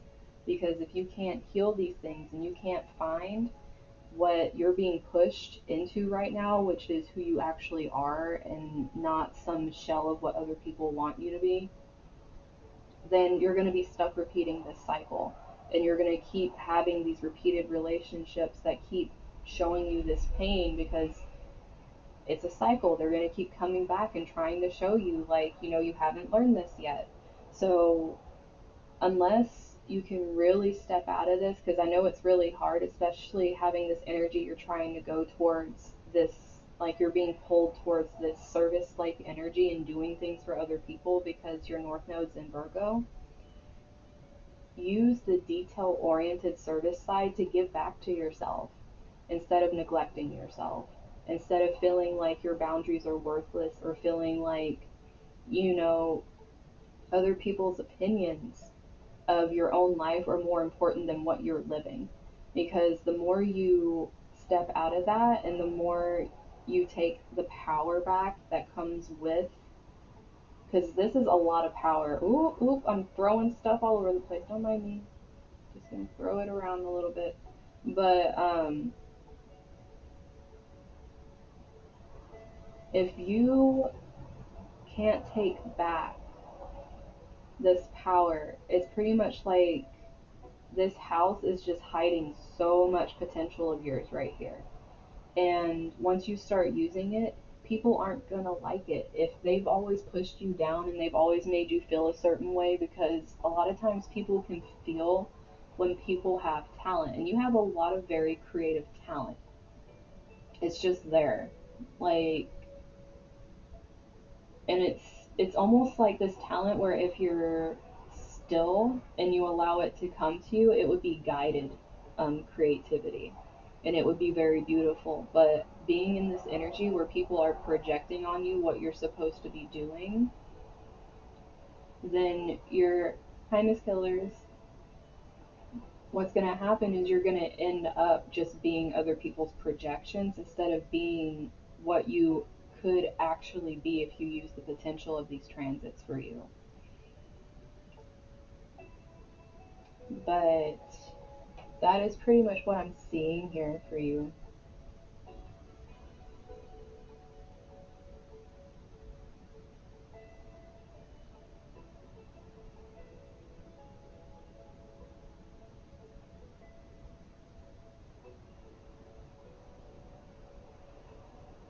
Yeah,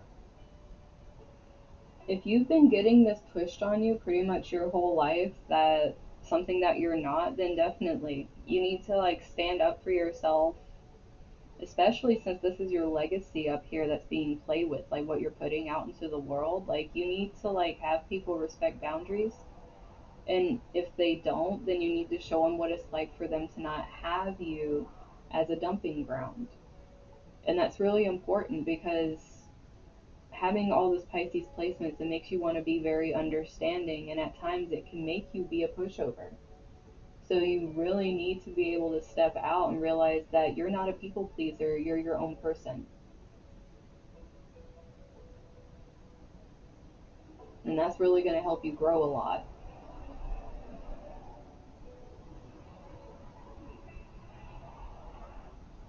Fine, I'll drink my freaking water.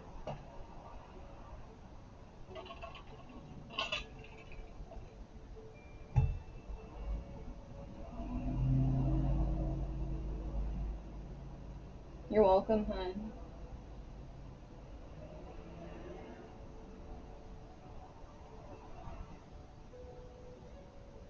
Okay, so I can probably do one other person's transit chart before I have to go if anyone wants me to do one for them.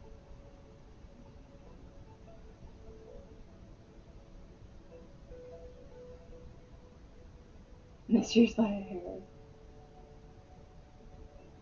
I mean, they're all recorded and they can be watched because I feel like a lot of times it can be very beneficial if people want to watch and learn astrology.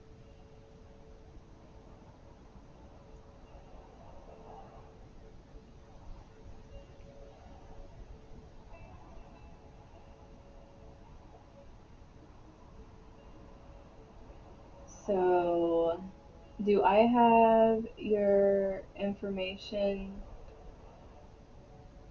for a chart, hun? Because if not, you can. Okay, Rajan. Yeah, I'm not gonna be back on until Monday because I opened up my Thursdays for more availability for people to get readings, like personal readings, because these are like short ones that I'm doing. They aren't really full fledged readings. So I wanted to give people more opportunity to be able to book at different times than what I had.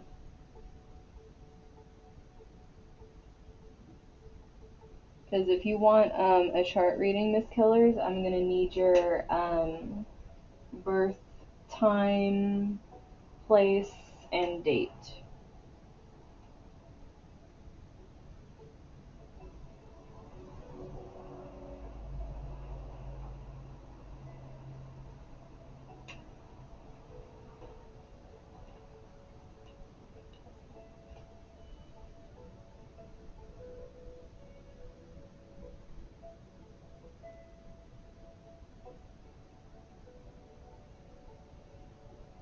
Oh, thanks, Anna.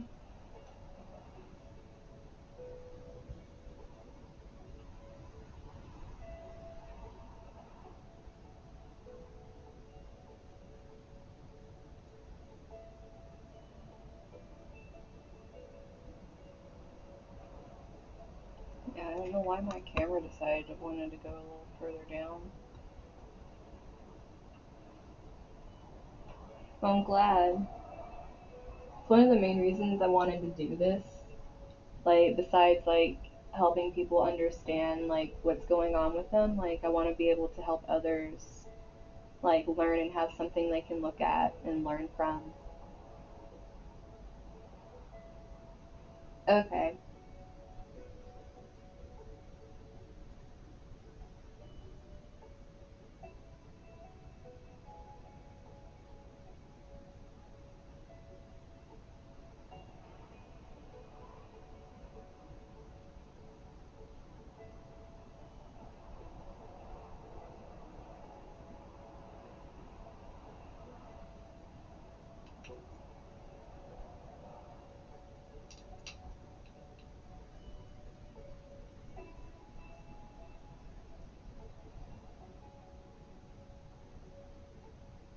Okay, so I got your stuff and I'm putting it in. Thank you, babe.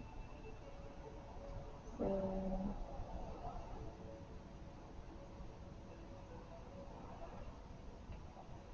well,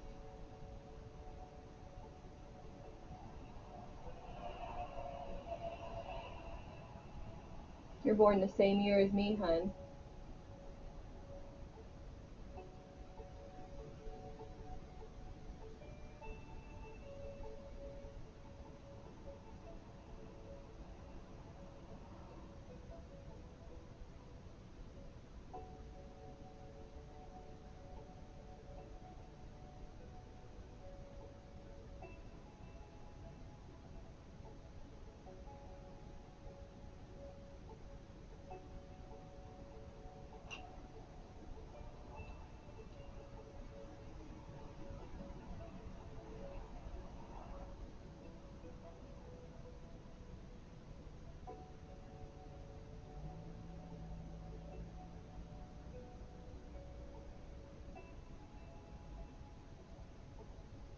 Okay, so let's pull yours up here. Okay, hun.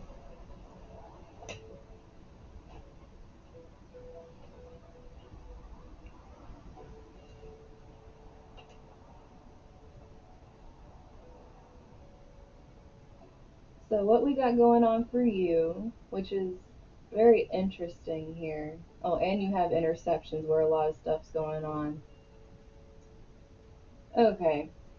Not to mention you got some stelliums too. And some yods. Okay, look at you, girl. Um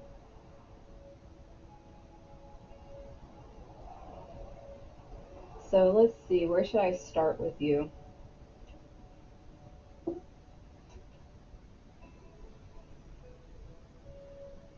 Hmm. Very interesting mix you have here, a Scorpio with a Leo moon and a Gemini rising. But you got like a major stellium sitting over here, but you also have it in an interception. And what an interception is like how you see the houses here, how there's like this Taurus here and this Scorpio here, and it's completely in the middle and there's no lines touching them. These lines right here each represent a house. So you literally have it to where this energy is like, how the heck do I understand this energy? Because it's sitting in this place you don't get. It's like, what the heck is this? And it probably doesn't help that this energy you're trying to understand is the energy of the eighth house. The Scorpio energy is the energy of the eighth house. And you have another stellium in there with multiple yods pointing at one of the things that are in there. So your chart is very much connected, but it's very heavy with how these aspects are hitting you. Not to mention these lovely aspects trying to scoot their way up into your ninth house. They were sitting in here with all this eighth house energy, which probably sucked for you because that was probably a lot of relearning.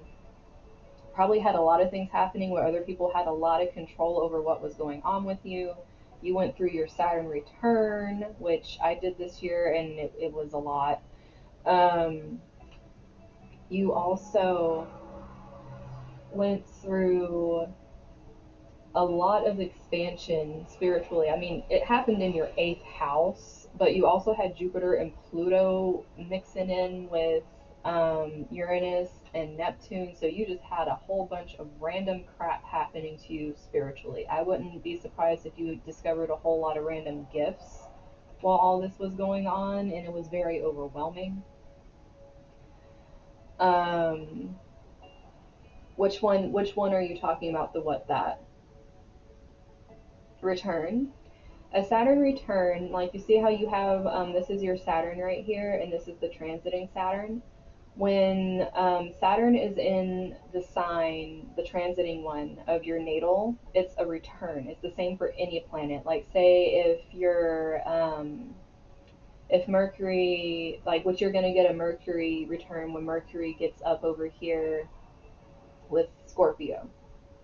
It's just that Saturn returns are very heavy returns because they happen like every 30 years. And what basically will happen, well, I think it's either 18, I could be getting one of them mixed up, but they happen at very prominent times. And since Saturn is the planet of karma, it's the planet of lessons, it's like this very ambitious planet. It's also very restrictive. So wherever this is hitting you, you can have a lot of very heavy energy when this happens. And since it happened in your eighth house, this is the house where you're dealing with a lot of hidden things, a lot of occult. There's things like astrology and tarot that come up. It could have sparked a lot of interest in this when you were going through your return. It also deals with money, but not in the sense where it's your money. It's almost like dealing with other people's assets and other people's money. Like if you went through lawsuits at this time, that could have happened with a Saturn return. Just a whole bunch of heavy stuff pretty much happened to you throughout this year and last year because you were going through it all during that time. Now that these planets are finally starting to scoot their way out of your eighth house finally and into your ninth house, you're going to be getting a whole different experience. Because with these planets scooting into your ninth house, you're from everything that you went through learning in your eighth house. Like all this revolution you went through, learning different things, learning about the hidden, learning about how to deal with other people's crap that gets thrown into your life. Especially having these yods here, which yods I will explain. They're known as the finger of God. It's pretty much this energy that you can't really escape in this lifetime. It's like you're going to have to deal with it at some point. I have it in my chart, and it's very, I mean, it's great and it's annoying at the same time because you're going to be pushed at it no matter what. More than likely, this was highly activated with these planets going past it.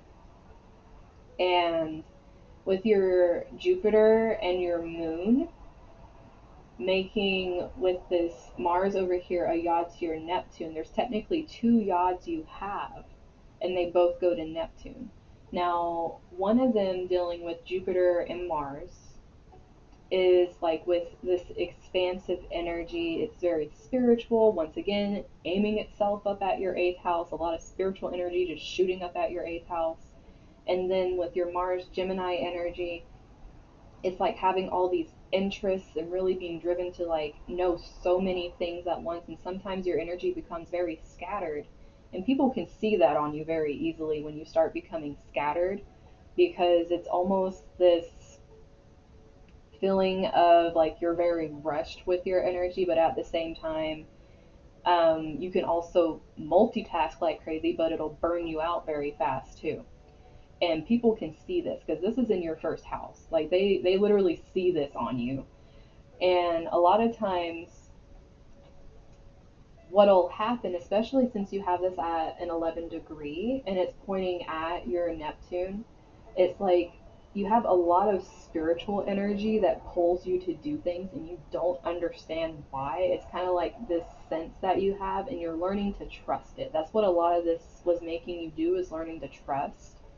And you're going to be pushed more into this erratic energy, so watch out for this, because with this north transiting north node getting closer and closer to your Mars and your ascendant, what's going to happen is it's going to make you feel like you need to do this, and it will burn you out so hard if you don't take time to rest, because this energy of the north node is very strong. It pulls you to want to just keep devouring and doing more and more, and it's going to make you have this like need to know things and do things, and it's going to be really affecting that point that you're having here with this yod going to your Neptune.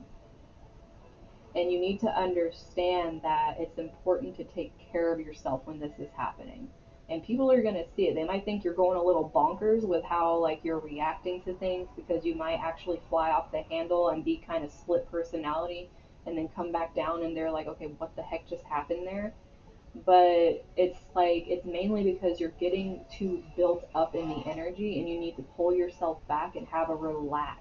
Like you really need to have a relaxing moment And this needs to be happening pretty much every day for you. Like, it's the only way you're going to bring balance to what's happening, because also having your moon with the same Gemini Mars energy also pointing up at your Neptune. This is your intuition, this is your emotions, and both this Jupiter and moon energy is sitting in Leo, which is the heart. Is am I going to be like this forever? Um, the thing is, these are very heavy right now because of the transits. And the thing is, they're trying to teach you. Every time there's transits going over certain parts, they're trying to help you get through and activate these parts of your charts that are going to help you move forward. So when you hear me talking about like this is really going to get amped up, that's because this north node is like sneaking up on you, coming up over here. So if you're feeling this, the way you work with the energy is trying to be more open-minded, trying to be more of just allowing and being optimistic, as opposed to feeling like you can't get a grasp of things. Things aren't coming quick enough, and it's like you're not getting enough of the information. It's like being able to be more trusting in what's happening. And that's what this whole transit was trying to teach you, especially going through a Saturn return, is how to be more trusting in what you don't understand. Because having this stellium in your sixth house in Scorpio is pretty much like it's very much tied to your communication house. And because you have your Leo over here, which rules the sun, and you have these other energies that are going back and forth with it. And plus, you have all these lovely squares going in between those two. So these not only go with each other, but they're also very hard for you to deal with. And it creates a lot of friction between these energies you don't understand and why they come out of nowhere. And it happens in your day to day life. Like, this is something that if you don't create a routine for dealing with these things, it's going to be affecting relationships. It affects your mental stability. And it's like anytime you're kind of put in this place where you're trying to do healing, where you're trying to learn about yourself and what you really want out of life, it puts you in this space where you just don't know. And the more you don't know, the more it expands, and you get very ticked off with it, because then you start complaining and having to communicate the fact that you don't know what the heck is going on. And that could end up pushing people away. Now, you're also kind of doubling up on this energy right now, because you have Mercury and the Sun already in Scorpio in your chart natally to begin with. But then you have the transiting Sun and Mercury in Scorpio sitting in there with it too. So you're just kind of doubling up on that energy right now.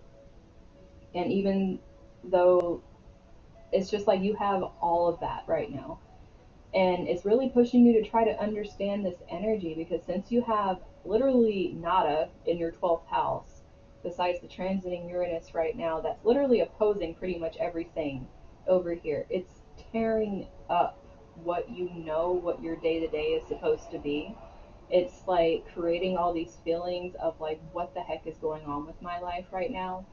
Because it's just coming in and swooping. Like this right here, just one little Uranus is coming in here and just swooping in and being like, okay, are you really doing what you want to do with your life?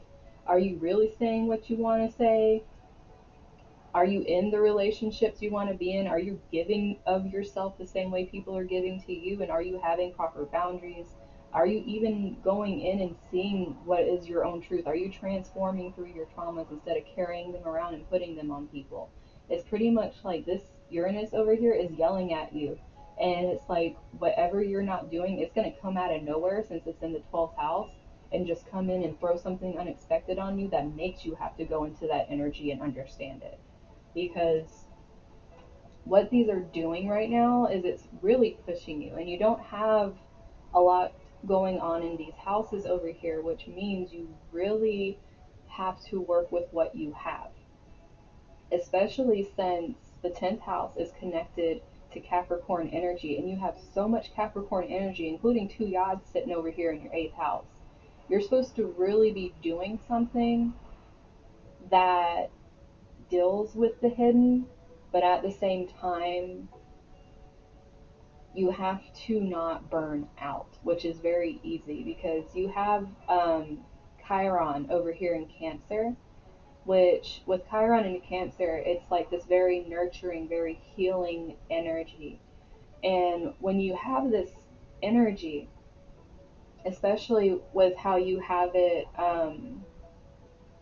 opposing, which makes it a little hard, your natal Saturn, it's almost like you're going through having to understand the difference between what pain can be caused. And a lot of this pain could have been caused by siblings or like where you grew up, like these things that were placed on you, probably negative things that were said to you that you kind of carried with you in your subconscious. And it's like you really have to dig into that. You have to dig into your inner child and try to heal those wounds, because if all you're doing is trying to help other people, you're never going to help yourself. As much as you want to like heal in that aspect and it might come out, that's why you burn out, is because you're not taking care of yourself. Because having all of this heavy energy in your sixth house pushing you to just these depths can be very, very triggering. And a lot of times it's just going to make you want to escape from it. And it's going to be very detrimental to you, because escaping it is not what you're being told to do here. You're being told to go in, do this healing, understand it, and then you're being pushed right now. Like there's these different things coming in over here, especially having your midheaven in Aquarius. You're supposed to be unique. You're supposed to put something unique out in the world, and then your people are supposed to come to you. You're not supposed to be like doing all this stuff where you're spreading yourself so thin that you're an erratic mess. And that's what all these things are trying to teach you right now. It's like these transits that are sitting, because you have Neptune, Chiron, Mars, the Uranus energy, like these energies being in your houses over here are trying to help you kind of amp up a little bit and go more towards your individuality, so that way you can put it out there, because that's what's needed. Because once you understand the soul energy down here, which is Leo, which is the heart, which is creation, just really diving deep into that, especially with how you have Jupiter conjunct over here with it, it's like it's going to be such an expansive energy for you, and it's going to bless you the more you understand yourself, and the more, especially since Jupiter is like at 12 degrees, which is also um, a really good degree for Jupiter. Um, Being able to understand that and really dive into what you want in your heart. And you have to be very honest with yourself. And it's going to be a very deep thing, because since your sun is sitting in Scorpio over here and it's conjunct your Pluto and your Venus, like this heavy energy is like your heart is buried underneath a whole lot of, just a whole lot of stuff. Like it can be buried under people's projections through relationships you had. It can be buried under traumas. Like there's just so much stuff, and you need to find your heart down in there and pull it up.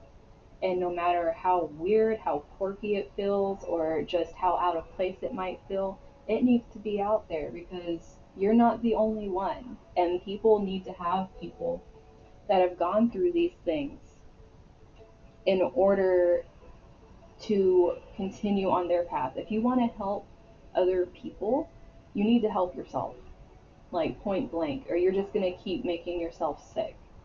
Because I can easily see emotionally and mentally you creating a lot of tailspins for yourself, just because you're trying to understand where you're going, when in reality you're being pushed into this area. And this Capricorn work energy is like it's really trying to push you into working with your spiritual side and your compassionate side and your understanding side, while also still being uniquely yourself. It's like not falling into the trap of fads, not falling into the energy of just burning yourself out by having way too many interests, because you're not sure what's your interest and what is someone else's, because something might seem interesting but it's not necessarily aligned with you. So what you really need to sit and think about is what is aligned with you and start going after that. Like, don't allow people to put on you what they feel you're good at, because you're good at a whole lot of stuff. You're just going to be good at it. Like, you're going to be naturally good at a lot of things because Gemini is, okay, thank you, loud noises, but Gemini, thank you. Gemini is the sign that is represented by the magician, that Mercury energy. It's being able to be creative, not only speaking, not only expressing, but also creating. It's with being able to use your hands to create. And it's like having all these different things and people looking like, oh, you're good at this. Oh, you're good at this. Like, you should do this. Like, when you go through that, especially when you're like so driven to try different things, you need to do and like really sit with yourself and force yourself to be still for a minute, even though it's kind of hard, and literally see what is it that I really want to do and put all your energy into that. Like, you need to figure out what that is and do it instead of what everyone else is telling you you're good at. Because only you know what you truly want, and that's where your skills are going to shine. Like, they're just going to come out, especially since this is actually pointing at the Neptune, and the natural ruler of the 12th house is that Neptune Pisces energy. So, this is really trying to bring out your hidden talents. Like, your hidden talents are meant to come out. You're meant to have this ambitious understanding of all these things, and it's going to keep pushing you. As soon as you understand and you can harness these energies into like this ultimate career fulfillment, or maybe even this energy that becomes like your own legacy that you leave behind, because it's very unique to you. Like, these energies, like, you're going to do this in your lifetime no matter what, with both of these pointing there. Like, that's a very strong energy pointing there, saying you're going to do this. Now, if you're going to do it in a healthy way or in a way that's not good to your health is up to you. So you really need to start working with these energies, especially since these transits are actually pushing you into that. Um, but yeah, once these start moving into Aquarius, you're going to get a lot more focus on learning even more about spirituality, but it's going to be very out of the box and breaking things down, kind of like a rebellious learning energy with the spirituality. And then once it starts moving into your 10th house, you're really going to be feeling it like coming out in your career. So that might take a couple years before you start seeing it really turning into a career, but you're going to probably within next year start seeing how it's really coming into your life, like your higher learning, what your truths are. And then as you're doing that, what's going to happen is you're going to have this energy that is allowing you to expand. It's allowing you to dive deep into that Leo energy you have and really understand your own emotions and trust your intuition better. So just really work with these right now, because you already have them in your ninth house. It's already trying to come through and do some tearing up of stuff, but it's really restrictive right now on what you're learning. It's almost feeling very rigid, like you're being pushed into learning certain things because you have to learn them and not because it's necessarily fun, which kind of sucks when you have like this light-hearted kind of Gemini and Leo energy that's making you want to learn and expand and go towards something. But you also have this very heavy Scorpio energy over here. And the only way to really work with that energy is to start understanding it and start saying, like, even though I am a fun, light-hearted person, I actually am very deep. And you shouldn't be afraid of showing that. If people don't understand this deep side of you, which is what you're going to bring out very uniquely as you're starting to, like, kind of shoot this out there, once you start doing this, what's going to happen is a lot of people are going to see changes from the outside, very much so, because it's going to become your routine to be completely who you are all the time. Like, this is what it's pushing you towards, is being yourself all the time, no matter what the heck is going on in the world, just you. And then everything will follow. But until you can do that, you're going to keep going through these different transits. Like that Taurus Uranus over there is going to be opposite your stuff for a while. So if anything feels like it's being ripped up and ripped away, it's for a reason.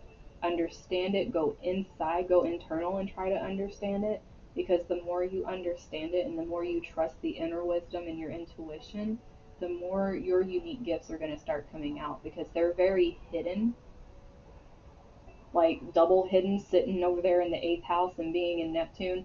So they're very hidden until you actually start trying to harness them. Because you can harness them, but you have to use the energies to your advantage. But that's what I have for you, hun.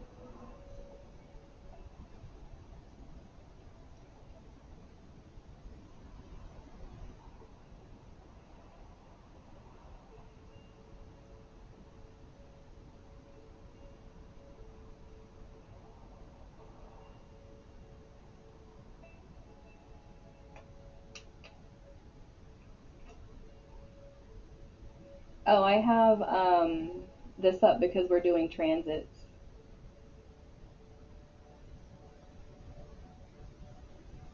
Oh wait, you can't hear me either?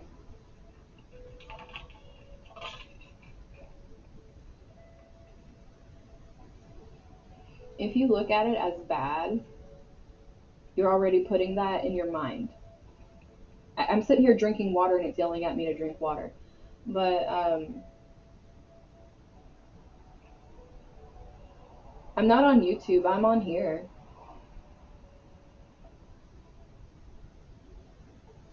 But the thing is, right here, if you think of it as being bad, it's putting that thought in your head already. And you have to realize, with these energies moving into your ninth house, um,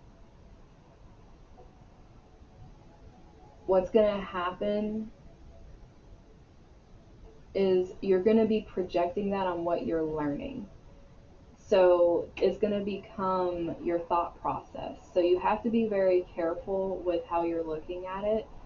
So if you look at it like these are lessons, these are teaching, like you said, it's not bad, it's a lesson. If you're looking at it like that, then you're going to be moving into this ninth house energy with everything transiting it. Like, this is like a big learning school for you. And it's going to help you grow a lot, and it's going to make you grow exponentially very quickly, because this house is all about expansion and learning and just like going full throttle with it. And having these just transiting through two different signs in that house for you is going to bring completely different experiences in each sign. So that will be very beneficial for you. But everything else going on is really trying to work to your advantage. With the Uranus thing tearing stuff up, like I was saying, it might sound bad. Some of the things might actually feel kind of bad, but you need to realize that this is happening to help you. It's helping you bring, oh, hey, Erica. It's helping you to bring out yourself that is stuck. Like, literally, it's stuck. Like, it's in there trying to pull out what is stuck right now. No, she's helping you, okay?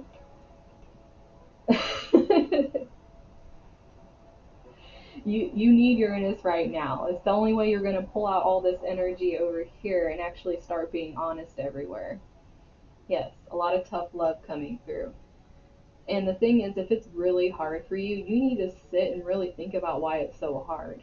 Because, like, having your Chiron over here being, like, trining your Mercury, it's pretty much like you're always thinking about these things, but you're not actively doing anything. Like, it's an exact degree here. Like, this Chiron trining your Mercury over here in Scorpio, it's like you think a lot about it, you think about like the stuff you need to do, but like you need to get on it, and that's what this Uranus is over here doing. It's like, you can't just sit here and think about it. We're going to tear this stuff up, so you have to do something about it. That's what the tough love is.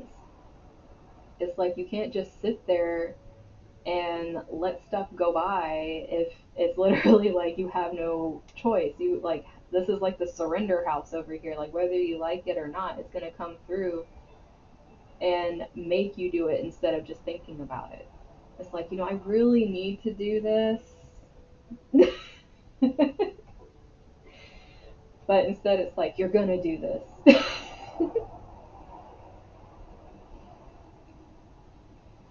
But yeah, definitely,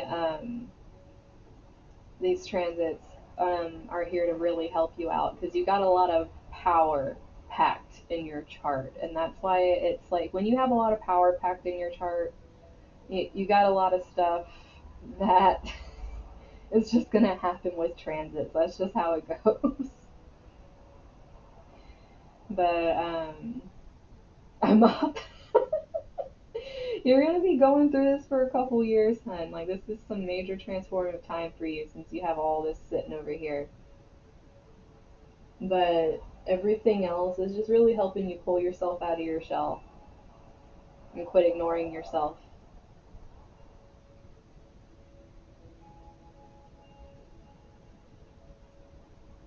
But yes, good Lord, 30.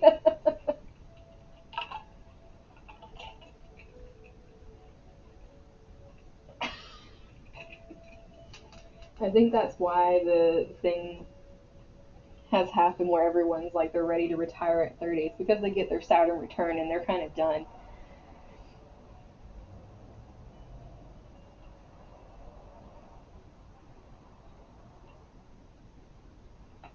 You get another one at 60 though.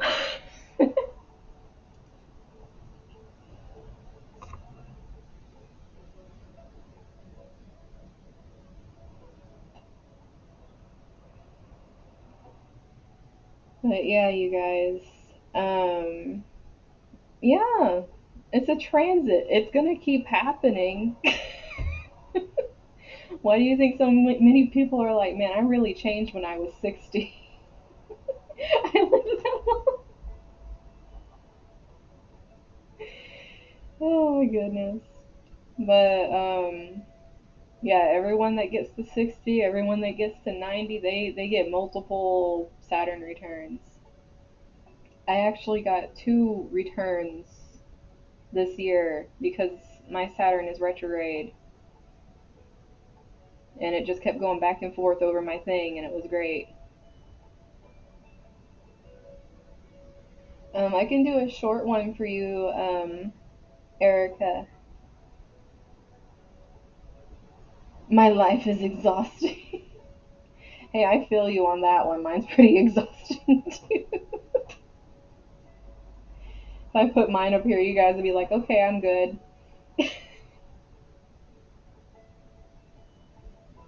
But it's how you work with the energies, though. If you work against it, it makes it like 10 times worse.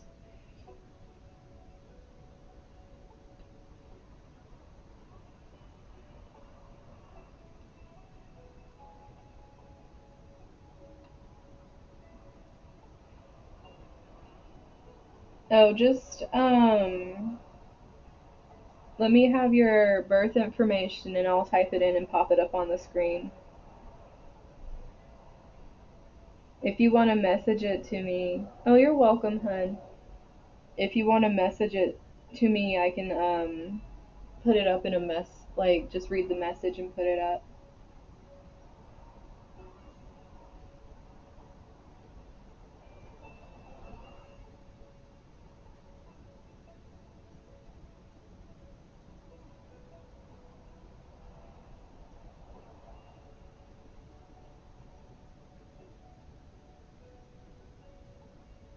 Do you know your time and place too, hun?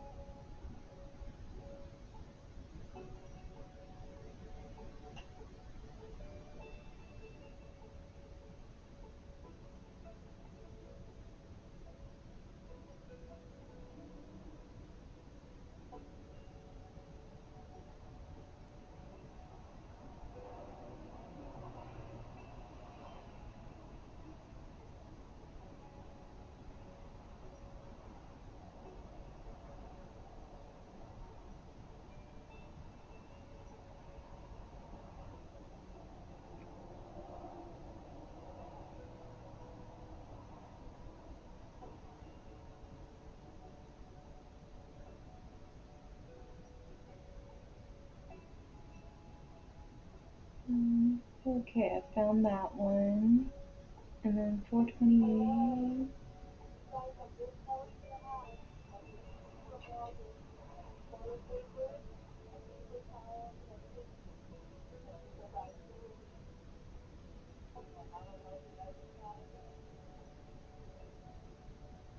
Okay, that's random. Um,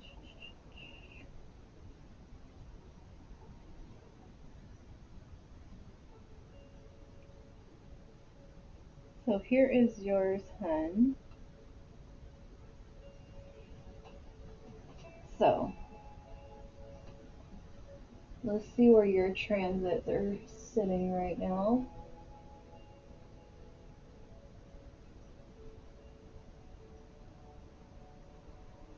So you got this nice little party going on over here in your fifth house. Um, to be honest, this could have been making you for a while feel like you were very restricted with your creativity, like just completely blocked, like nothing was coming through. But at the same time, it's like any time you went through something that was like painful or something like that, you were able to create from it, but it was like you needed to be in like this space where things were getting like almost like renovated in a way for you to be able to go into that place and create. Especially with your Uranus at 22 degrees here, it's almost like this need for creation was like it's in your natal chart itself. Like this need for creation is there. But at the same time, with all these planets sitting on it and forcing you to like dive in and like deal with stuff, it's almost like this rushed feeling, but at the same time being squished under a boulder, which doesn't feel fun. And you also have your Saturn in Aquarius. Now, this means that you're going to be having your Saturn return. Like, you're going to start feeling it when Saturn goes into Aquarius, but you're not going to have your full one until it's starting to get towards the end of it. So, probably within the next year or so, it's going to start popping up. And that's in your sixth house. So, you're really going to have to watch out for taking care of yourself because you will burn out trying to take care of everybody else because that's the house of service and it can also be the house of health. I wouldn't be surprised if something health wise either happens to you or someone that you care about. I'm not trying to scare you, it's just something that you need to work through when you go through a Saturn return. Um, with your second house being ruled by Libra, it's like you need a lot of balance in your relationships to help your self worth. And that really comes through with also having your Venus and your Mercury both in your seventh house. And your Venus is in Aries. So the only way you're going to feel self worth is literally having this relationship where you actually have this love for yourself and you put yourself before other people's relationships. It's like this feeling of you're going to really burn yourself out if you're constantly putting yourself in other relationships, especially since you have your Mercury Pisces here. It's going to be constantly making you confused about your relationships, like what is true, like what is actually happening. Like you're trying to think in loving ways, but at the same time, when people do things, you feel they can be selfish and you don't understand why. And it makes you get very fiery when that happens. While all this natally happens with you, you're going through a huge healing period with Chiron conjunct your Venus right now. And this energy of needing to heal your relationships pretty much like has a fire lit under it because it's also opposing your natal Jupiter, which is really making this energy very expansive, almost like it's taking over your life a little bit. And well, actually, not a little bit, a lot of it because of Jupiter. And it's very much, bye, Bay, thank you. Yeah, after your thing, Erica, I'm definitely going to eat some food. And I'm really sorry about your dad. But, like, this is, like, all over you right here. With it being in opposition, it's like this healing in your relationships is, like, all on your person. Like, people can see it all over you. More than likely, they can see you being burnt out and tired because of everything that's going on, especially since your ascendant's Virgo. It's like it's natural for you to want to take care of people. It's just like this thing, people see you as a caretaker too. It's just something they see on you when they meet you. And having your moon in Capricorn, it's almost like you're very stoic. You tend to hide your emotions even though you have things underneath. It's like people lean on you a lot for support, even though in your heart you would like to be a kid sometimes, and it's almost like you can't be a kid, and you're being forced into this place where you just have to be an adult.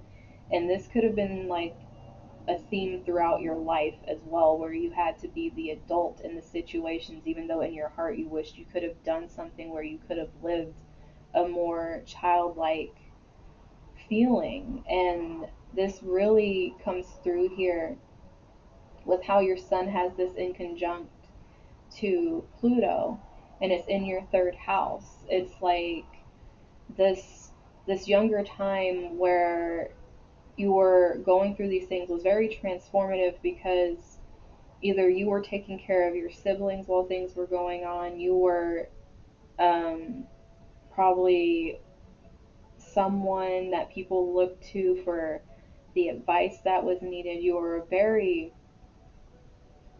mysterious personality, but at the same time, it's like were very stoic, but you were also very giving. And that's because you were so giving with your time, you were so giving with what you were trying to do for other people. And then at the same time, it's like your drive really went with your emotions. Like, if you were feeling like you were depressed, it like zaps your drive. It just completely goes away. You're not, it's very hard for you to come out of that and push yourself into wanting to do something. If you're in anxiety and you're amped up, more than likely it comes out in you being like very overbearing. It's like you're trying to make things work in a way that makes sense to you. And all of these energies are very much tied together because you actually have a grand trine in here. And this grand trine connects your Mercury and your Mars and your Pluto. And each of these planets, like your communication, your drive, your freaking depth that you have, and the transformations that you go through, like they're trying to help you understand yourself as you're going through things so that way you have more compassion for yourself, because you need to give the compassion to yourself that you give to other people. You need to be a lot more understanding of yourself when you're going through things.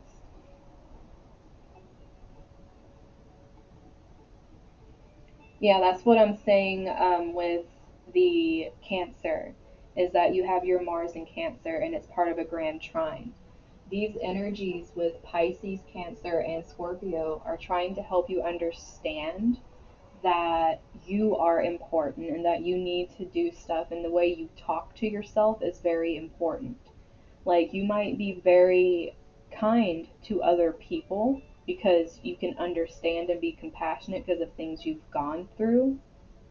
But at the same time, you need to give that same energy back to yourself, because if you're not giving it back to yourself, if you're not healing the inner child that never had a chance to be a child, then you're always going to feel like you're missing out on something throughout your whole life.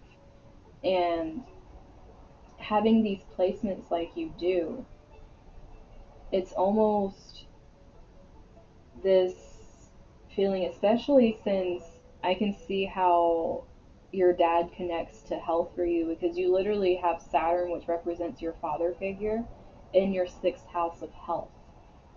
So this obviously has like a big impact on your everyday. It's just like how this relationship with your father, like being and you being a caretaker by nature. It's almost like it's on your mind, even if you don't talk about it, even though you keep it buried and you have this feeling that you know you need to do something, but it's not this forever, but at the same time feeling very guilty about it because of how much partnerships are such an important part to you. It's like it's almost you in a sense, like your relationships to people, because you have this Jupiter in Libra over here that just wants to expand these relationships and make them beautiful.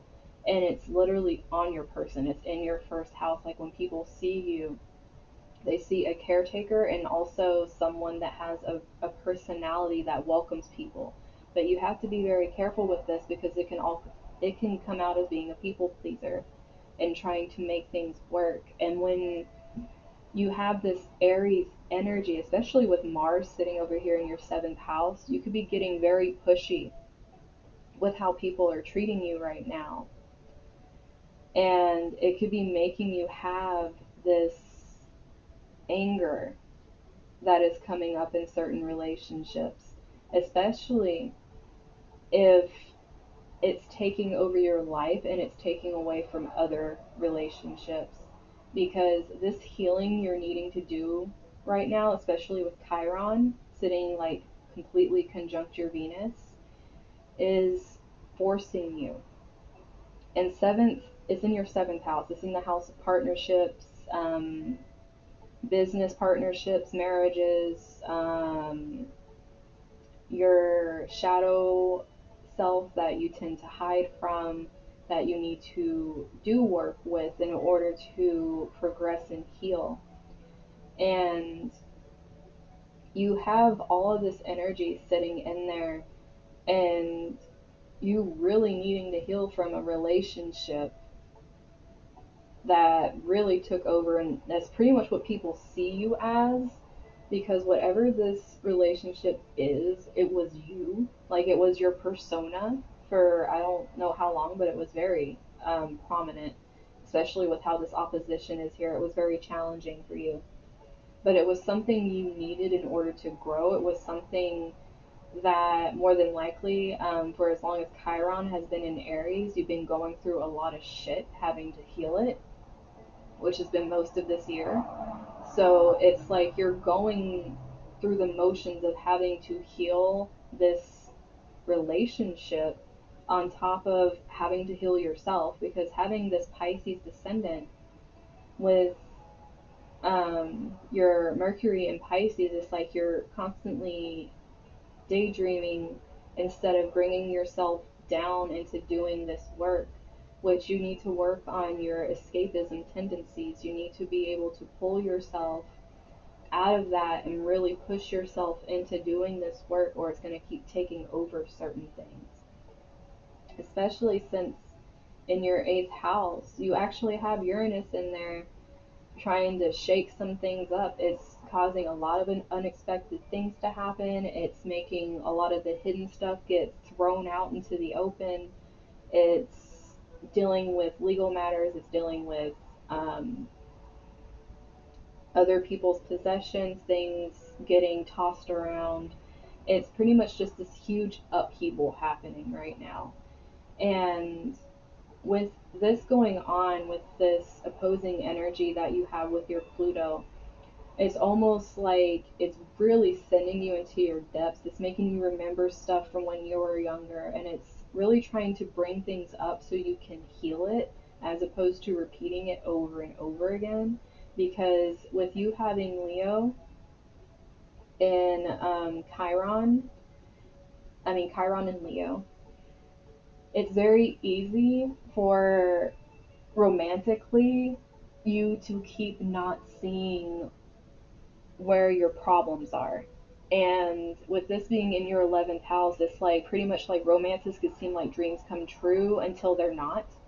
And it's like for other people, you can help them with these issues. You can help them, like, really push them to go after what they really want and do all these other things, but you can't do it for yourself. It's like you're so generous with trying to heal others in these aspects because you understand it, but at the same time, you're not doing it for yourself. And it's really important to be able to step into the energies and take that back. You need to take your heart back and start healing your heart and healing what has happened in whatever these relationships were or relationship. But you need to be able to fully be yourself in any relationship you're in, because if you're not, you're lying to yourself and you're just going to keep getting these lessons over and over and over again, and they're going to be harder each time, and you're going to feel more restricted each time that you get them. So it's really important that while you're being given the opportunity now, to step in and actually do it. Because Jupiter, if you work through this, because it's an opposition, it's a challenge, if you work through this challenge with this relationship that Chiron's forcing you to heal within yourself, whether it's putting up boundaries, whether it's a separation, whether it's a reconciliation, whatever it is, Chiron is trying to bring in this energy. And once you can do what you need to do, you're going to have the blessings with Jupiter. You're going to have these balanced relationships. You're going to have this beauty come into your life that's been held off for a very long time, and it's going to be something that people are just naturally drawn to with you with your own energy. You're not going to really be having to put yourself out there after doing this work. And you're a very natural communicator. You're a very talented person. So having things just push you down can also be very frustrating, especially when what's pushing you down is forcing you to heal. And you have to heal your heart space, or your ego is just going to keep coming up and trying to protect you. And that's what happens with ego. If we have wounds, the ego comes up and tries to protect the pain from happening. But when we work through these things and we have a healthy ego where we're proud of what we're doing and we're not feeling this energy of like shame that comes with this, we're able to go more fully into our talents, we're able to express ourselves, and we're not afraid of difficult times because we know we can get through them. Especially since you have the North Node. I know you can't see it up here, but the North Node's actually conjunct your midheaven. So it's really trying to pull you into that right now. It's trying to help you understand what you can put out in the world, which is probably why there's so much conflict with this. There's so much worry around so many different things right now. Because having Neptune in your sixth house right now, the transiting Neptune, that's in Pisces, it's going to create a lot of things where you're going to have to see them from what they are in your daily life. You're going to have to see these different things where you've been putting your energy and how you haven't been kind to yourself. And you're going to have to do a lot of internal work and internal honesty with yourself. Like, what have I not been giving to myself that I've been spreading so thin and giving to other people that don't deserve it? So these transits are really trying to push you into valuing yourself more, and then having the self esteem to be able to say, like, if you cannot listen to what is important to me, that you can heal from being able to leave certain things behind, no matter what it is. And you're going to be really pushed with this, especially since your descendants in Pisces. It's like your shadow work is literally going to be coming from transforming your day to day, and then also the way you think, especially how you think about relationships and how you think about the sides of yourself that you don't really feel like deserve love. Like, it's really going to be uprooting a lot of things like that.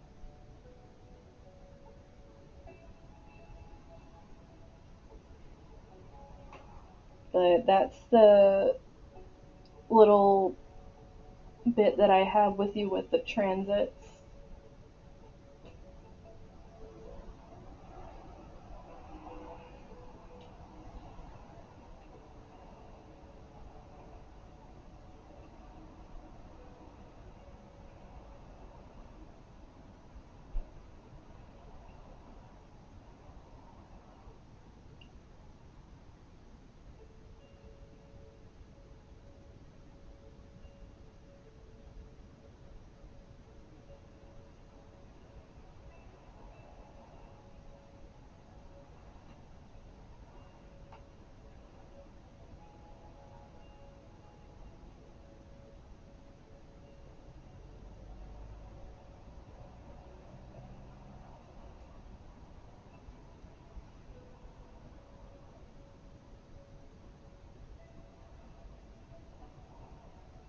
You're welcome, hon.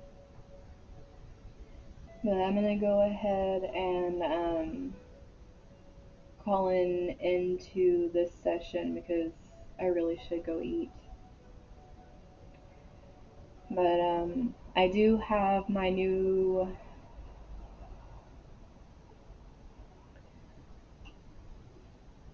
oh honey.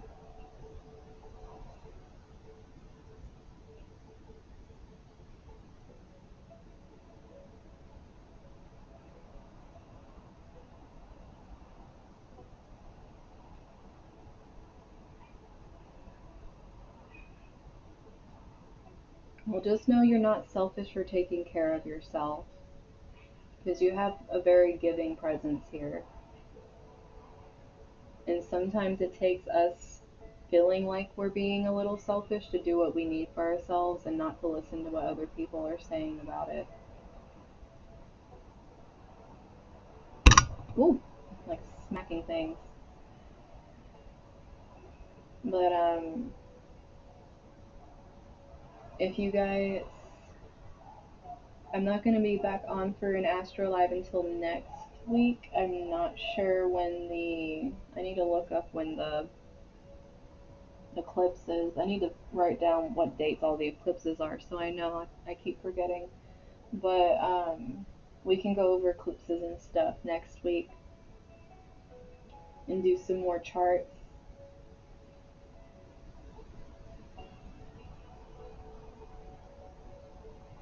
But I will see you guys on Monday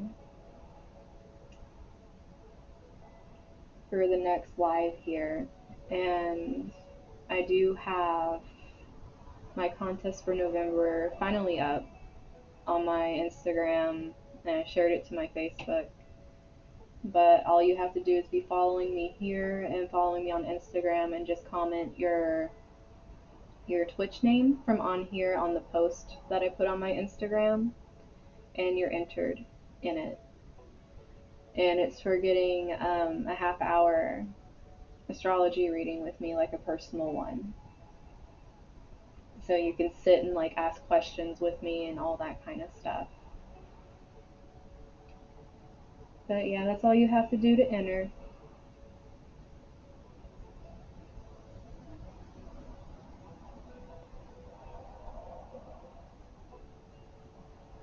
And my heart really goes out to you, Erica, because that is a lot to be going through.